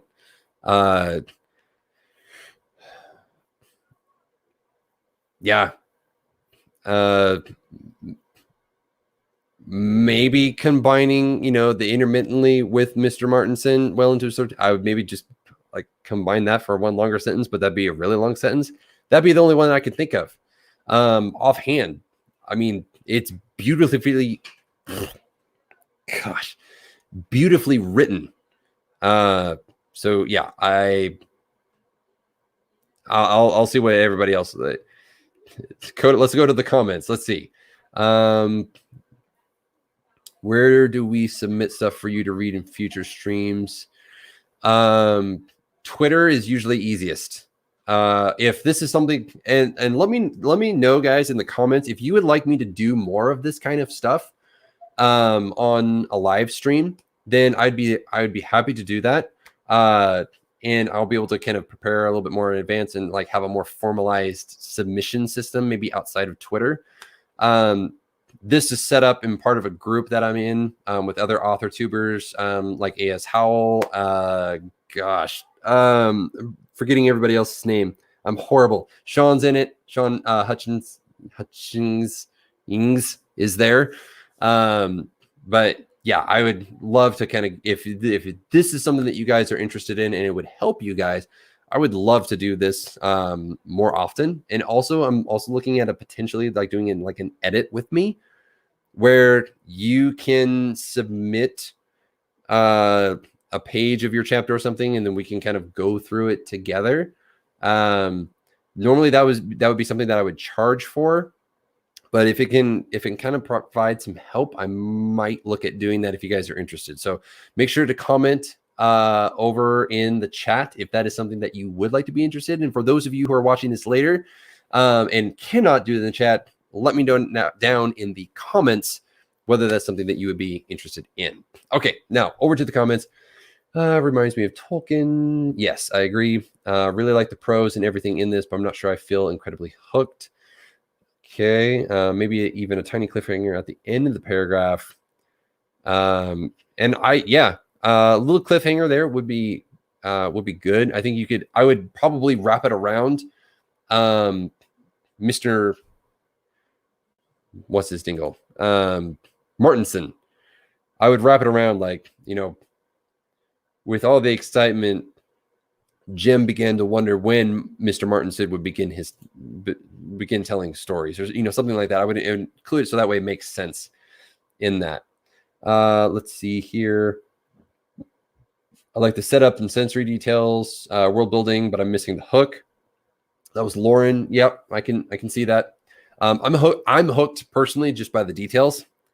Someone who has that amount of skill in putting in the details where it flows. And this is personal preference for me because I see this done so poorly at times with people. When I see something good like that, that is what hooks me. But it varies from person to person. Oh, where to go? Assuming the tails is what's going to happen next. I think what really hooks is wanting to see what else is going on. Yeah, we want to see what else is happening in the party. There's a party. What happening was action the same way. You guys are going so fast. I can only read so fast. It's really important why we want to know what the stories are. I would, but I don't have a Twitter. Yeah, I'll probably figure out something different. Lauren, yeah, you can definitely get on the boat. You can either message me on Twitter. You can also do it through my Facebook page. You can message me through my Facebook page. If you search at the Editing Bard or SD Howard, that should show up. And it's got this bearded beauty sitting right there on smack dab in the middle. But yeah, if you don't send it to my personal one because they filter it and I don't always get those. If you want to submit it until I have a more formalized system, and if you guys are more interested in this kind of stuff, then Twitter DM, even Instagram DM, if you're on Instagram, that would also work. I do accept that, or through my Facebook page. So either of those would be fantastic. Okay. Love the idea. Thank you, Morgan. Let's see. Chris, it has more older style with Tolkien, Lewis-like style. Yes, I agree. I think we're not used to that as much nowadays. I would also agree with that. Mama Street, you are not old. Don't you lie. I do agree with what you're saying. This is done beautifully when so often people fail to achieve this tone. Yeah, the tone is everything for me, especially as a DE. Tone is what makes the story for me, and that's what a lot of what I do with my clients is to help them with the tone of their story, because so often that is lacking in a lot of self-pub stuff nowadays. The tone, they may have the mechanics, they may have the characters, they may have the arcs, they may have it all planned out just right, but the tone of the story doesn't land. And that's what a lot of where I go into with my clients. Okay, going to the next one. Who was next on the list? Who was it? Wow, was it precious? Laura. Laura is next. Where did I get Laura's? She sent it to me on Twitter, I think. I'm pretty sure. I'll find out. Yep, she did.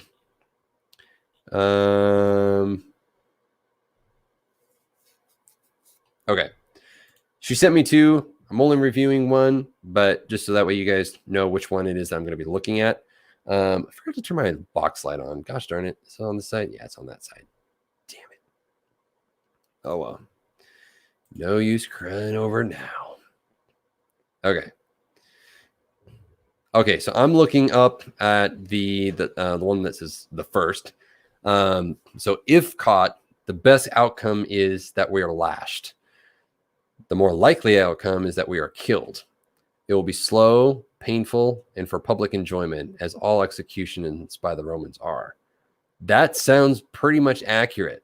That is very much in line with what the Romans do. Romans, not a friendly. I repeat, not a friendly.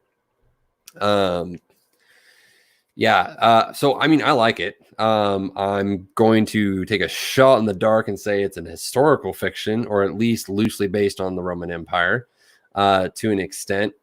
I mean, it makes sense. The best outcome really would be at the time, knowing what I know about Rome, that they would be lashed. And even then, I mean, depending on the type of lashing, the lashings would get pretty brutal. I mean, I don't know if anybody's seen Passion of the Christ, but you know, like they've that type of flogging, that is what they did. Rome aimed for maximum amount of pain without killing somebody, hence crucifixion. So lashing, I mean, best case scenario, they may like get their hand chopped off. Like Rome, they didn't mess around. Yeah, I have worked for years on my Gollum impression, and I freaked the living bejesus out of one of my coworkers one time when I did it.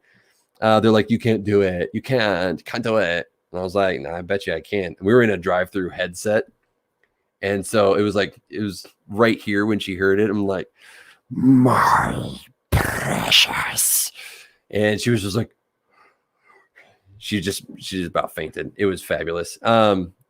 That aside, I don't know if lashing would be the best outcome. Best outcome would be you just got away.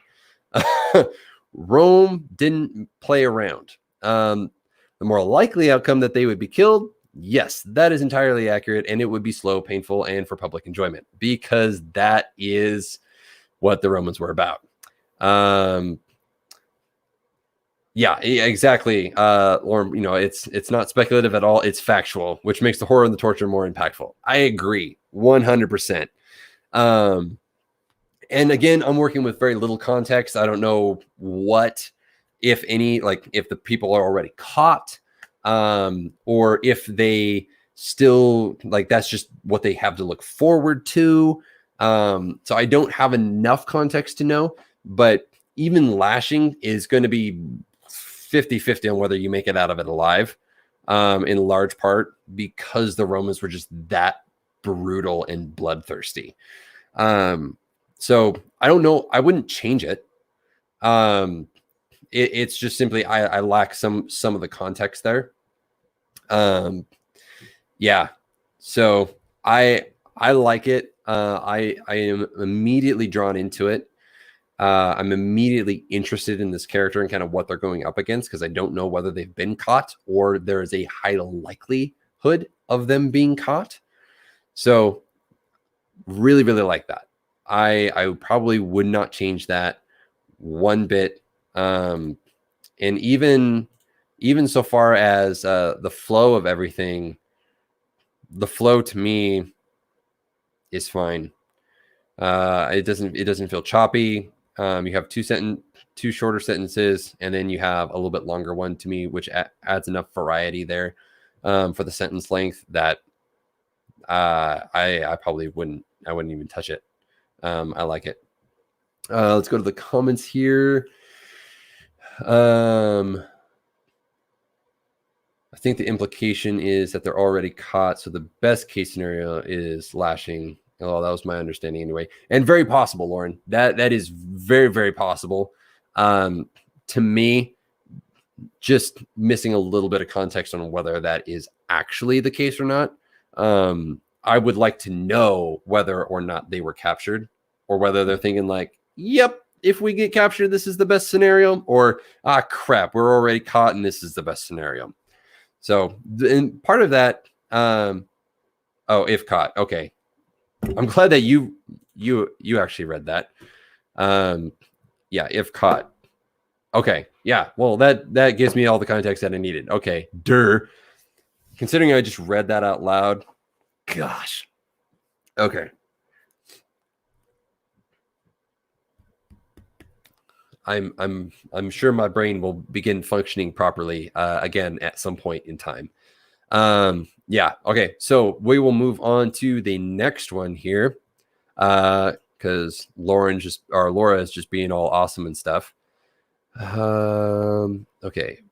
I don't remember. This one was on Facebook. Ooh.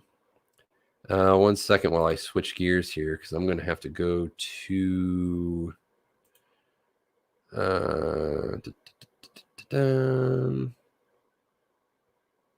Nope, that was the wrong one.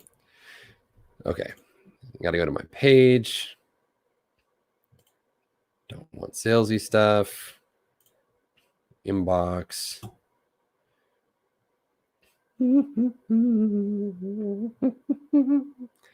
All right. Hey, we had another submission. I'm pretty sure this is the other one of the people that was already in stream. So this is awesome. Okay. Opening. Where to go? There it is. Hey, there we go. Okay. This is from Rowan Aston. The smell of smoke fills the air, and a void inside my heart grows. I close my eyes to stop the tears from bursting forth. I wipe my face with my hand and squint against the sun. A plane appears in front of me. Unlike the forest, this expanse of land is completely empty of trees, flowers, animals, and any sign of life. With my heart in my throat, I run forward and turn around to get one last glimpse of my home, or what is left of it. Black smoke rises up to the gray sky, the last remnants of the fire. Tears blur my vision as what happened a few hours ago fills my mind. The fire, my parents, all gone. So it's obviously a YA because the parents are already dead.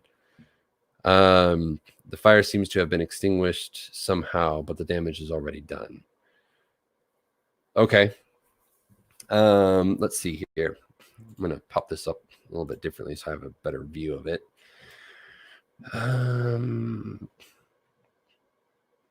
So there's a little bit of telling here. I like the general feel. Again, it's one of those things where I'm assuming it's probably some sort of YA. Parents are dead, being the first indicator, because no teenagers in YA can have family. That's the unspoken rule.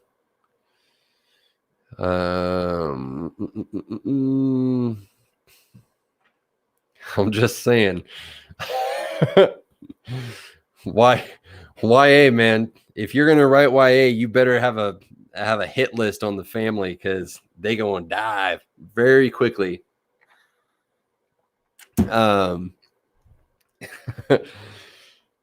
I don't know. I don't know whether it's because the teenagers are hoping their family like dies in real life, and that's kind of like why they write all the family members dying.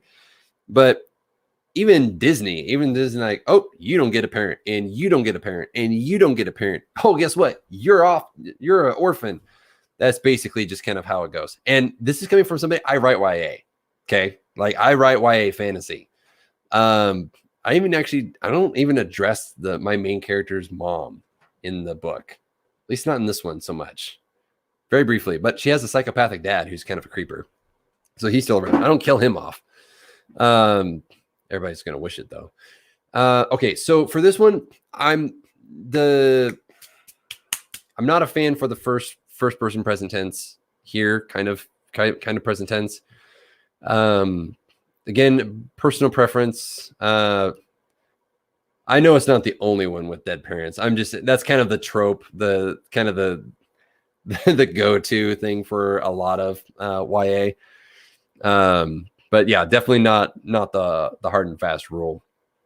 But because I write in it, I can totally poke fun at it. So there's a lot of things that are happening here with I don't have enough context. I'm lacking some context in this. Part of it is I don't know where I am. I understand I'm looking for something. The sentences are a little bit choppy, so the flow isn't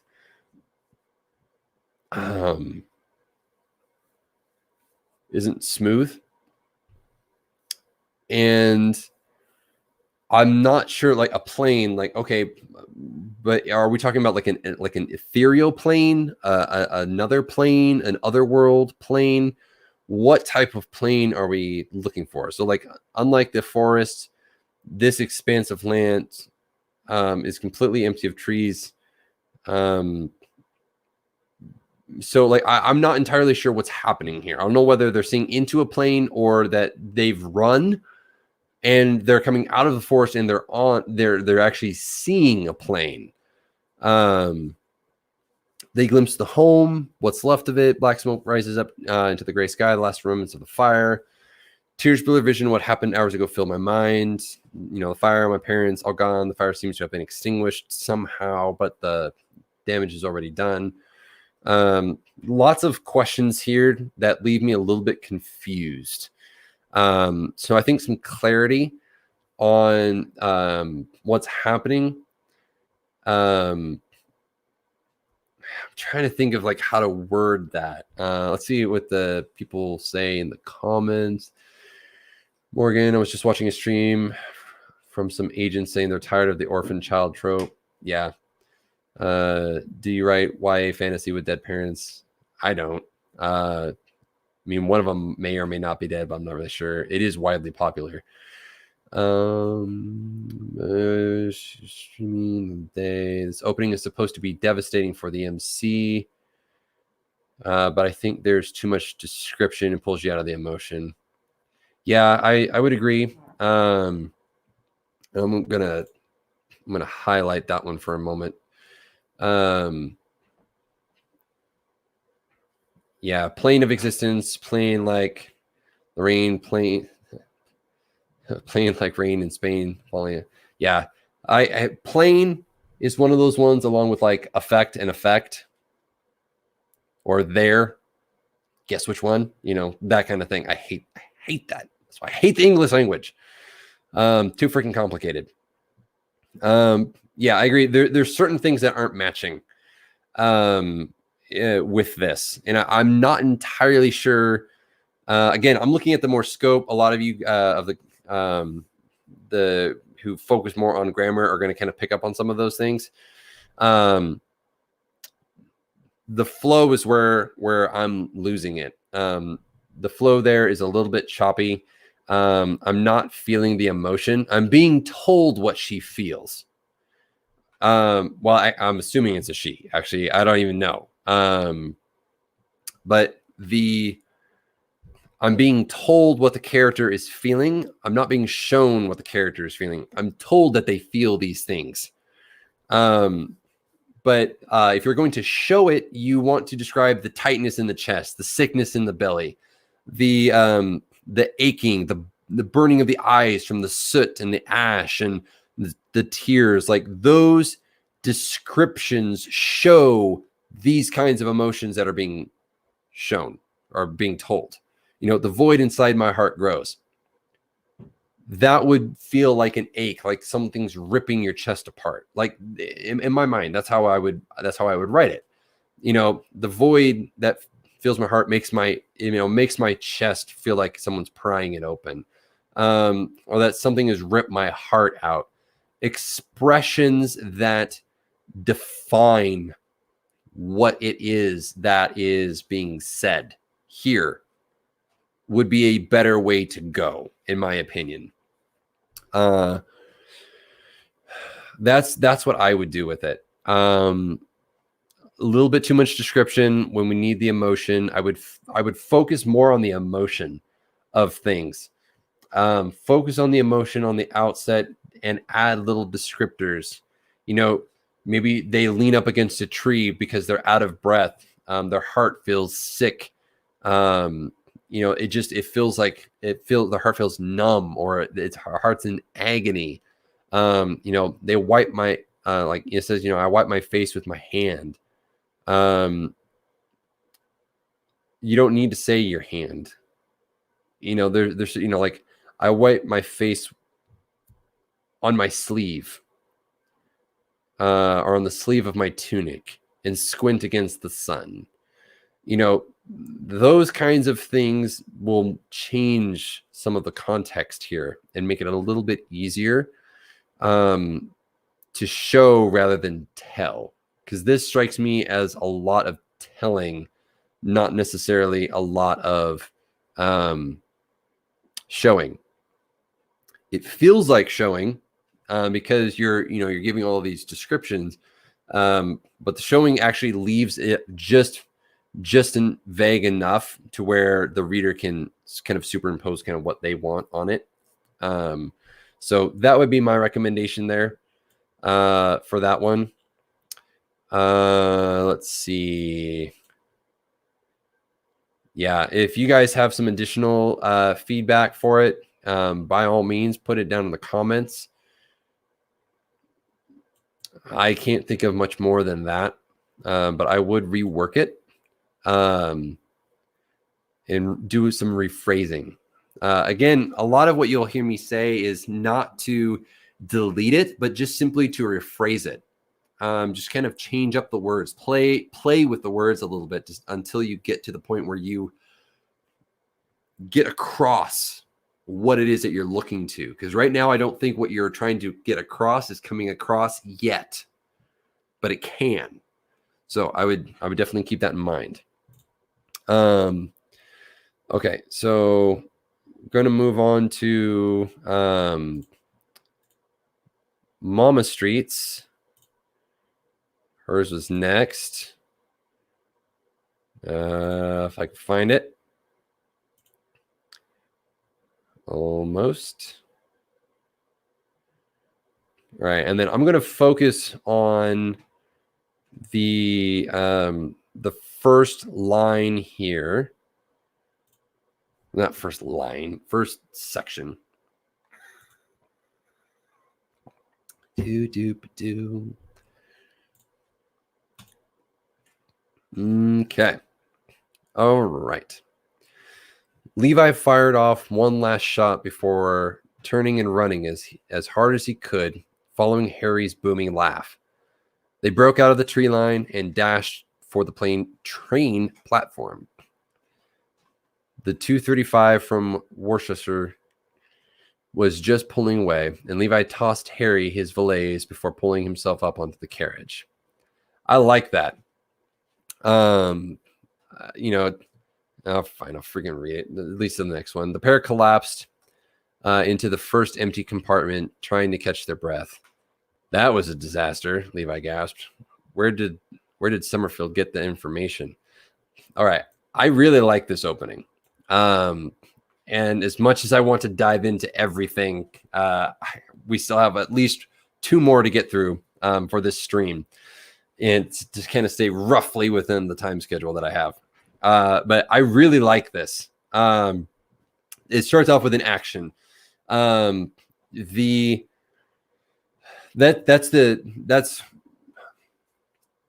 one of the things that I talk to my clients about is the cheater way to start it off, especially if you haven't ever written a first line ever in your entire life.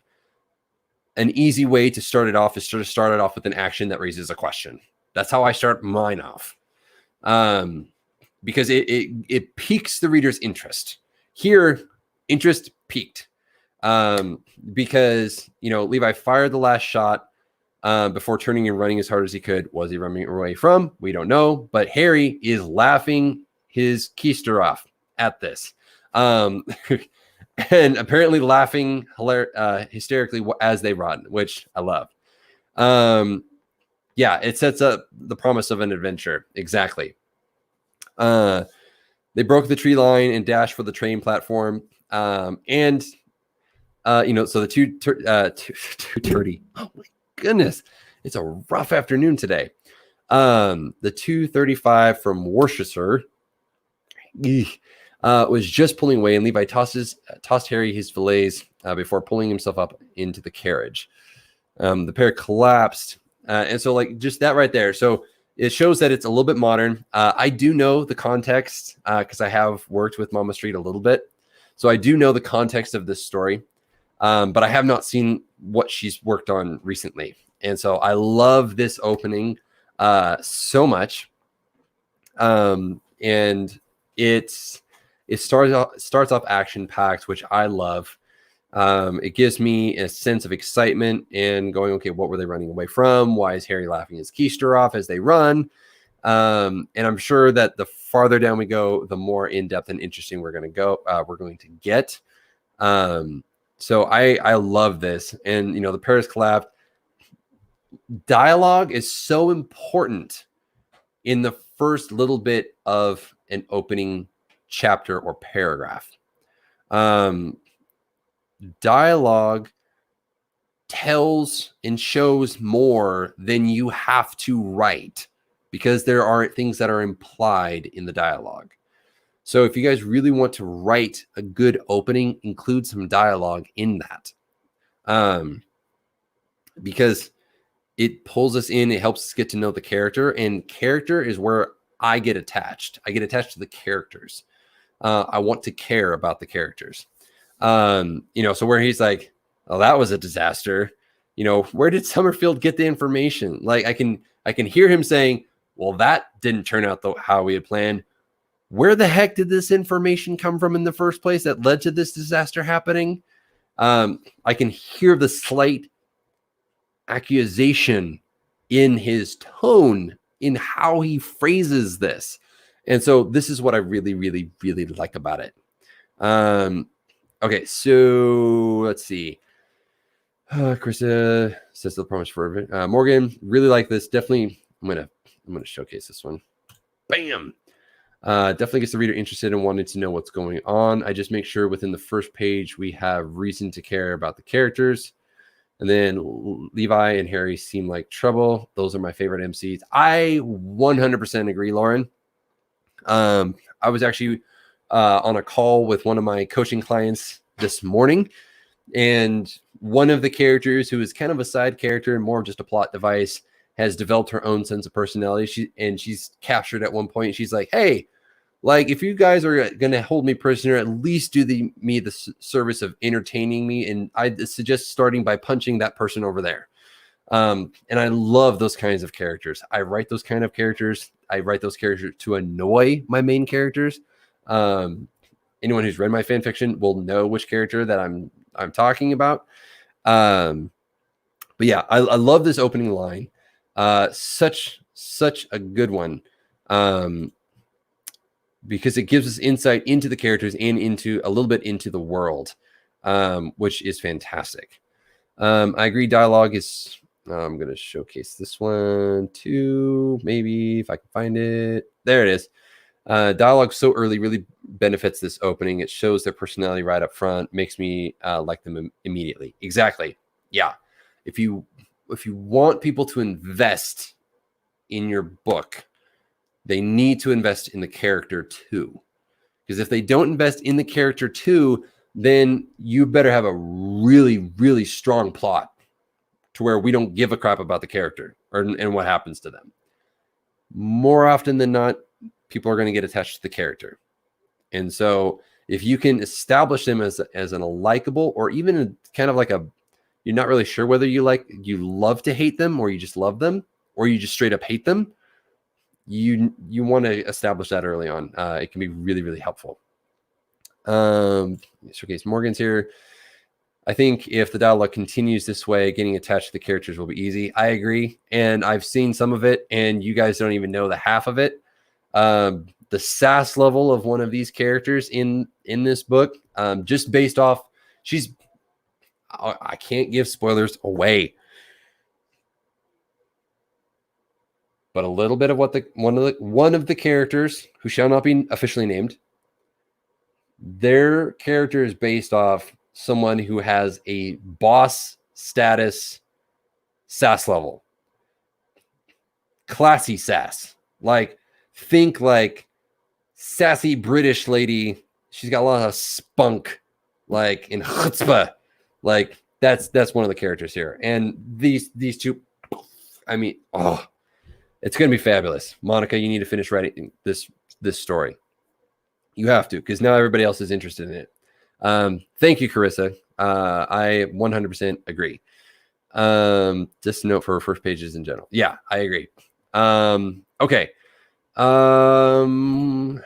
Wasn't much there, or much else there to add to. Let's see. Carissa did get me hers, so we are going to do Carissa's.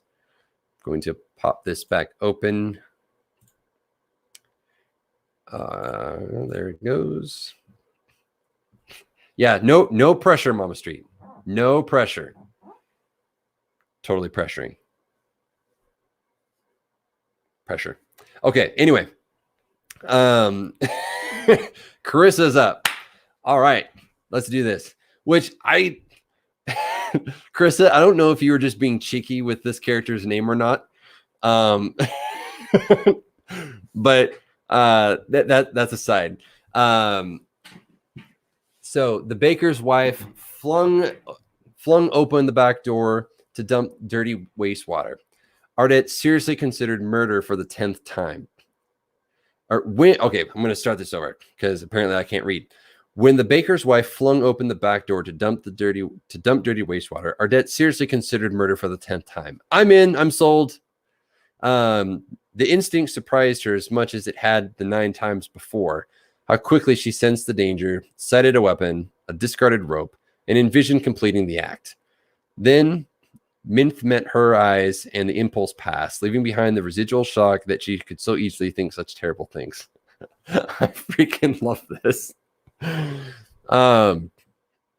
First off, just the opening sentence has me where I'm just like, I'm going to be broke. I'm going to be dirt poor. Seriously, by the time that I'm done buying all of your guys' books, I'm going to be broke, and I will just have a house of books to live out of.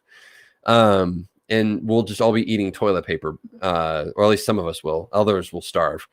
Hashtag toilet paper apocalypse. So when the baker's wife flung open a back door to dump,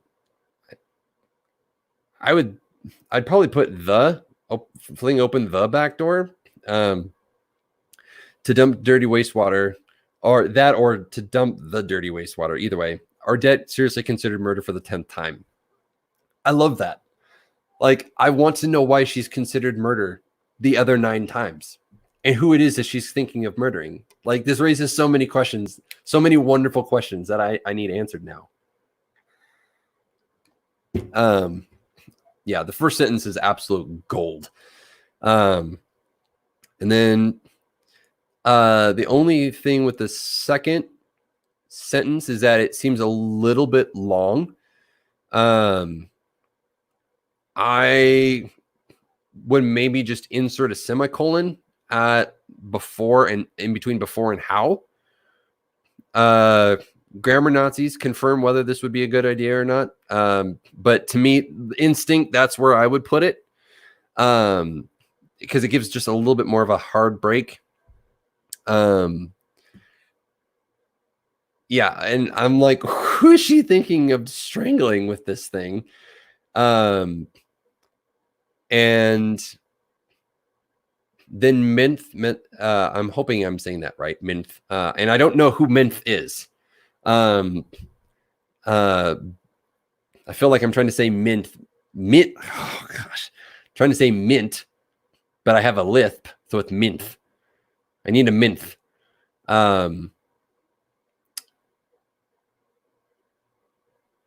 Yeah, and so then I'm curious as who this is that meets her eyes and why the impulse passes. Like, are they the person who she's thinking of strangling with this thing?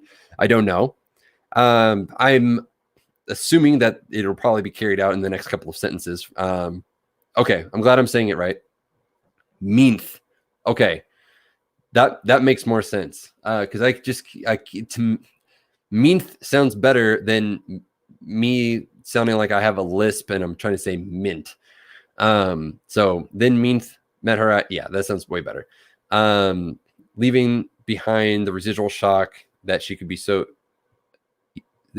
easily think such terrible things.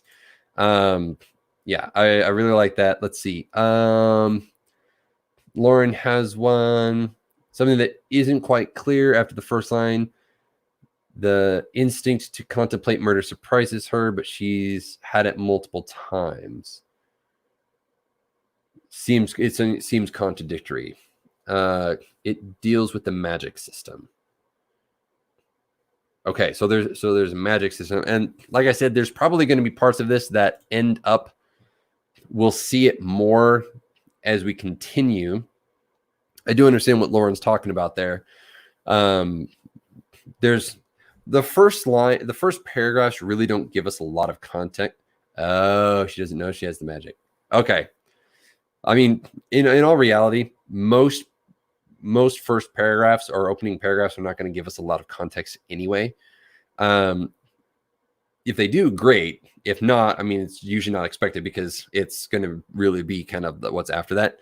But the first line of this paragraph is what sells everything that follows it. To me, I'm just like, I need to know. Tell me all of the things that need to happen for me to get this story. That's essentially what happens there. So I love that. Any other advice from anybody in the peanut gallery? Please feel free to share because I think that would be my big thing would just be the semicolon. It gives a hard enough stop to break the sentences up whilst not having it be a hard stop. Love the semicolons. I heart semicolons. Sometimes I heart semicolons a wee bit too much, but I do love them. Yeah, first line, gold. Absolute gold. Okay, we did have one last one that was submitted to me. So I'm going to go over to that now and pull it up. And then this one, so this is going to be the last one. It'll conclude all the ones that I have received. And then, yes, I agree, Lauren. She needs to finish it, publish it, boom, get it done. We have money that, well, while we still have money, we would like to spend it on you.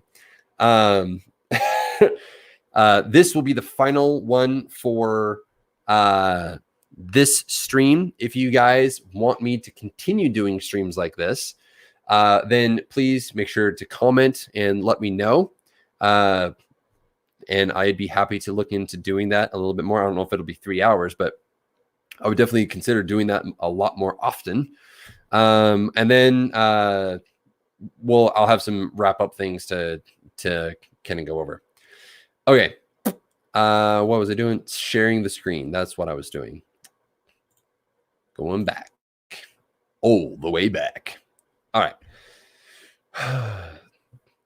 I slam the car door shut and stare at the brown lull that is apparently going to be my new house. I don't understand why Dad bought it. Our old apartment was good enough for both of us. Large oak trees surround the house, forming an almost natural fence. Birds chirp in the trees, people walk in sync on the streets. The exact same flowers grow in front of each house. Everything looks and feels perfect, almost too perfect. But as soon as the thought enters my mind, it leaves. Probably my imagination. I brush my doubt away and walk towards the house. Okay. So a couple things here. I don't know that I would go with brown lull. Not entirely sure what lull would represent. In this context, a lull is kind of like there's a lull in the a lull in people. So there's a lack. If there's a lot, and there's fewer. If it was really busy, there's a lull. There's, it's a slowing down. So I don't know if that is exactly what the word you're looking for would be. Little choppy through the first 3 sentences, I'd say. You slam the car, you don't understand why Dad bought it. Our old apartment was good enough for the both of us. The second and third sentence could probably be put together for a little bit better flow. That's what I would probably look at doing, even if it might require a little bit of rephrasing, but I would look at doing that. I like the description. The large oak tree around the house, forming an almost natural fence. Again, fence, maybe go with barrier, because fences are typically low. They're not going to be as tall as an oak. Birds chirping in the trees, people walking in sync on the streets, the exact same flowers growing in front of each house. Everything looks and feels perfect, almost too perfect. That sets it up an expectation, and I really like that. I like kind of what it gives me there. It gives me enough to play with my imagination while not telling me exactly what it is that's happening. So I really like that part. That is where the strength of this this opening line is right there. Everything looks and feels perfect, almost too perfect. But as soon as the thought enters my mind, it leaves. Probably my imagination, and brush it down, walk towards the house. A little cliche, I would say. The last 2 sentences, the brushing aside, so casually.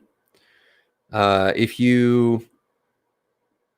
you made it sound like they're making a more concerted effort to do it, like I try and push the thought from my mind, it's probably my imagination playing tricks on me. So you essentially, what you do is you cause the reader to doubt the character's perspective, that they're an unreliable narrator. You can't trust them because they don't trust themselves. I think that would be kind of the route that I would go with it, in regards to that one. Let's see. So lull, a brown lull. I don't understand that. Doesn't give me a clear image. Right. Yeah, I would agree. Yeah, Stepford vibes. Yeah, I think that's definitely the vibe that I'm getting from it. I make it an unreliable narrator, at least at the beginning, or where the phrasing that you use causes the reader to question what the character sees. So instead of saying, it's probably my imagination, and I try and push the thoughts aside because it's playing, my imagination is playing tricks on me.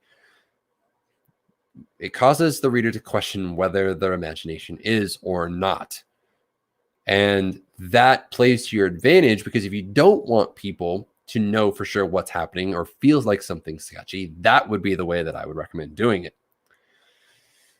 Let's see. So Lauren says, what about the perfection of the new house is worse than the apartment from before? Is it the new circumstances? The nurse seems to be resisting change, but what changes are they resisting? Yeah, there's these things that we need to understand. We need to know what's going on here. And so adding in a little bit more of that kind of language would help a lot in strengthening and kind of giving this a boost for the reader, and causing the reader to kind of question what is happening. Why is this happening? What is going to happen? That is what I would try and shoot for. Maybe the mom died and they want to stay at the house, remembering her memories. Yeah, and more often than not, we're going to get more context the further in we get to the story. We'll probably know a lot of that. But if you can add little things like the house wasn't the same, it didn't have mom, as an example, playing off of what Ash says, it doesn't feel like mom, doesn't feel like those kinds of things. Tell us what the character is feeling as they look at it. Do they feel disturbed? Do they feel excited? Do they feel paranoid? Like, what do they feel? Get us inside their head a little bit more to kind of help us understand, and then bring into question their reality, what they see, how they view things. Well, everything looks really perfect. Well, is it? Or is it just the way that they were? Is it just their imagination? Those would be the kinds of things that I would call into question with that. Yeah. So guys, first off, thank you for submitting, because I had a blast doing this. I hope you guys did too. But I had a blast going through this and reading through all of your guys's works, the first ones. And I hope you guys got something out of this. Like, I really hope that you guys who have been watching were able to walk away from this with a little bit of insights from me, from the people in the comments, that help you create and improve your opening line. I really, really hope that this has helped you with that, because that's the whole point of why I did it. And if you guys are still interested in doing that, me doing more of that, please let me know. Somebody's let's see. I think Mama Street said the only thing I felt like the brown is a descriptor. Yeah, brown house, not usually. I'd agree. I'd probably change that. Perfect doesn't give a creepy vibe. Perfect can be a creepy vibe if you make it a creepy vibe. If it's supposed to be a creepy vibe, make it creepy. But yeah, just in and of itself, perfect isn't going to mean creepy, and so you want to be able to do that. So if you guys want to do some more of this kind of stuff, please let me know over in the comments. It's this, technically, it's probably this way for you on this side. It's this way for me. It's this way for you. Or down in the comments down below. Let me know if you guys would like to do more like this. I will definitely take a look at putting that in and doing more like that. Also, what was the other thing? Brain farting. Edit with me. So I'd love to get you guys' feedback on this, whether you stay for longer and chat, or you just want to comment down on the video later. That is fine. But would you be interested in me hosting like an edit with me session, where once either every week or every other week, a lot of it depends on what my schedule looks like with clients, where we would, if I've gotten permission from the client, we would actually go through and you would see my editing process, And I would also kind of intersperse some editing tips, but it would be a time where for those who have finished their first draft and are going back through and trying to edit some to prepare for the second draft, you'd see how a developmental edit is done to an extent, and you'd see how I work, and you'd kind of get a little bit more information, and we can kind of edit together. So if that's something that's of interest to you, please let me know. Let's see. Stonehouse would sound more precise. Yeah. Fantasy course. Yes, the fantasy course. Thank you, Ash. Let me grab that for you guys right now, and actually I'll put it in the comments for you, so that way you don't have to go searching for it. Not that one, not that one. There was a particular one, so that way, yes, there it is. Oh, this one. Oh, hopefully you can do it. Let's see. What did Lauren say here? I'd like to see you edit already published popular books to show what things were done well and what can be improved upon. Well, like for example, I'm reading a book by Stephen R. Lawhead, who's one of my favorite authors. He does a lot of Celtic fantasy, fantastic books, huge influence on my own writing. It's his newest book called Irelandia, and there is a lot that I would probably change. It's not dedicated chapters to perspectives. It is third person omniscient. And I don't think it works, but I don't think it pulls it off on like the Tolkien level of being able to pull off third person omniscient. Third person omniscient is really freaking hard. Because it usually, we tend to try and again get too into the person's thinking. At least I do. And so that's why I don't do that. I stick with third person, multiple POV limited, or multiple POV. So I have like 6 POV characters. Again, why I do this to myself, I don't know.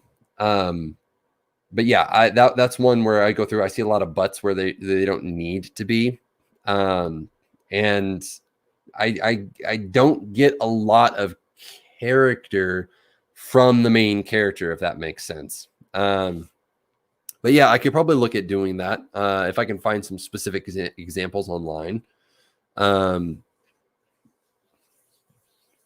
I could see if I can do that. I can use my own work as well to an extent. I'm in my second draft, so a lot of it is I'm in the editing phase. Lord knows that I've missed a lot in it. With clients, if they've given permission to be able to share that, then I'd be happy to do that too. So that's something that I can definitely look into, and I'd actually probably really enjoy that. I'm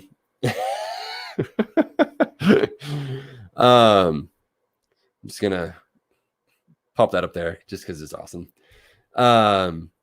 So for the writing course, for those of you who don't know, I've actually launched, it's called the Bard's Storytelling Academy.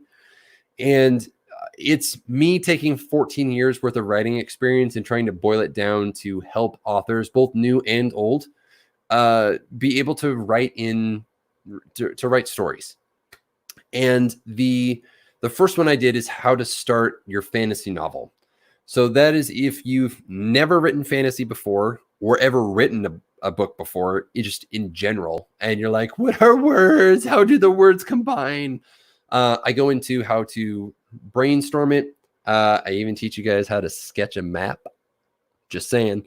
That was actually a lot of fun. How to name your world, how to come up with creatures for your world, all that kind of stuff. And for those who have written in other genres and are familiar with storytelling, but they're not familiar with fantasy, this gives you the very kind of foundations, the very basics to help you start.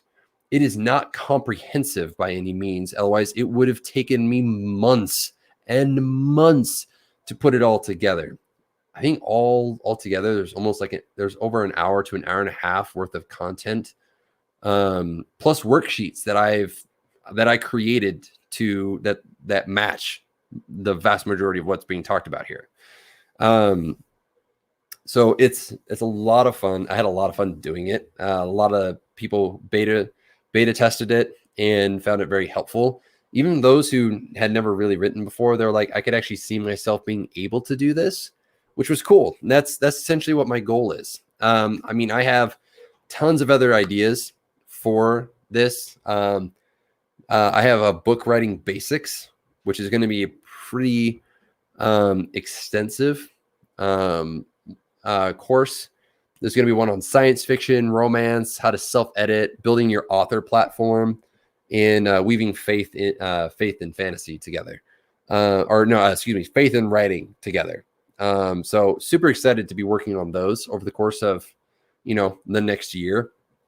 And so if you guys want to, the link is in the chat. I will also be adding it to the show notes down below. And right now, for the first 1,000 people, it's free. I've opened it up during this time of absolute chaos going on in the world to try and at least brighten up somebody's day. So if you guys are interested, go check it out. I want to help people write. I want to help people tell their stories and be able to enhance their stories and make them better and really see their stories come to life. So if you're interested in that at all, check out the link and see if it's going to be a good fit for you, because it's a lot of fun. Lauren said, this was fun. I'm glad I got to meet you all. Look forward to the Bard eviscerating my opening in future stream. I don't eviscerate people. You watched this whole time. I don't do that. It is what is expected from me for a lot of people. And it actually freaks people out when I'm like, that's not actually what I do. They're like, what do you do? I'm like, well, if you notice, I'm not rabid. And so I'm not foaming at the mouth. I don't have fangs or claws in which I'm tearing, and I don't have any red pen anywhere. I help people rephrase. I help people bring their own vision to life. That is what it is that I do as a bard. I am your bearded muse, and I am more consistent than your muse ever will be.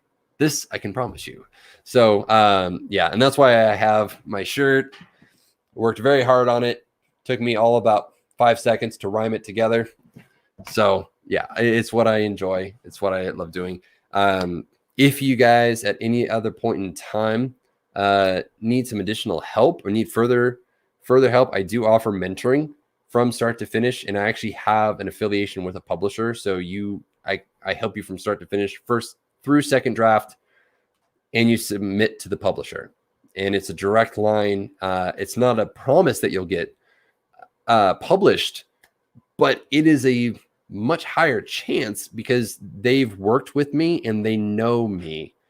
They know what my style is. They know how I work. They've watched my first cohort, my first group of students with them. 6 out of the 11 moved forward to publishing. Their publishing kind of has gotten pushed back a little bit due to the madness. But I help people with that. And so it's a ton of fun changing my name to the Bearded Muse. I've thought about it.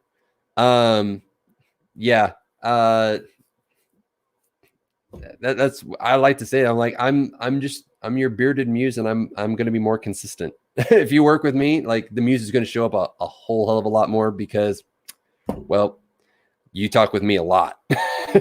So, and if you guys want bite-sized chunks, I have bite-sized chunks too. Where it's just that you pay for the hours, and then I just help you for that period of time. So it's what I love to do, and it is so much fun. Thank you guys so much for participating in this. I had a blast. I hope you guys had a blast, and I will look forward to seeing you guys on the next stream, because I will do it if I get at least 4 or 5 more submissions. And if you know people, please tell them, have them get a hold of me and then have them get it. If I can get at least four submissions, it's my new pen name. Yeah. I might have to do that a little bit. But yeah, if you know people, please tell them. If I can get at least 4 submissions, that gives me enough to talk about for that time. If I only get 1 or 2, it's not worth the amount of time, because we'll be done in like 20 minutes, and I'd like to do some bigger chunks. So thank you guys so much. Tell people, let them know, and especially if your work was shared today, show your friends to show them that I'm not rabid or vicious. I'm just a bearded guy with a dream. So thank you guys so much. Check out the links and have fun chasing your toddler, Lauren. And I'll see you guys next time. Take care.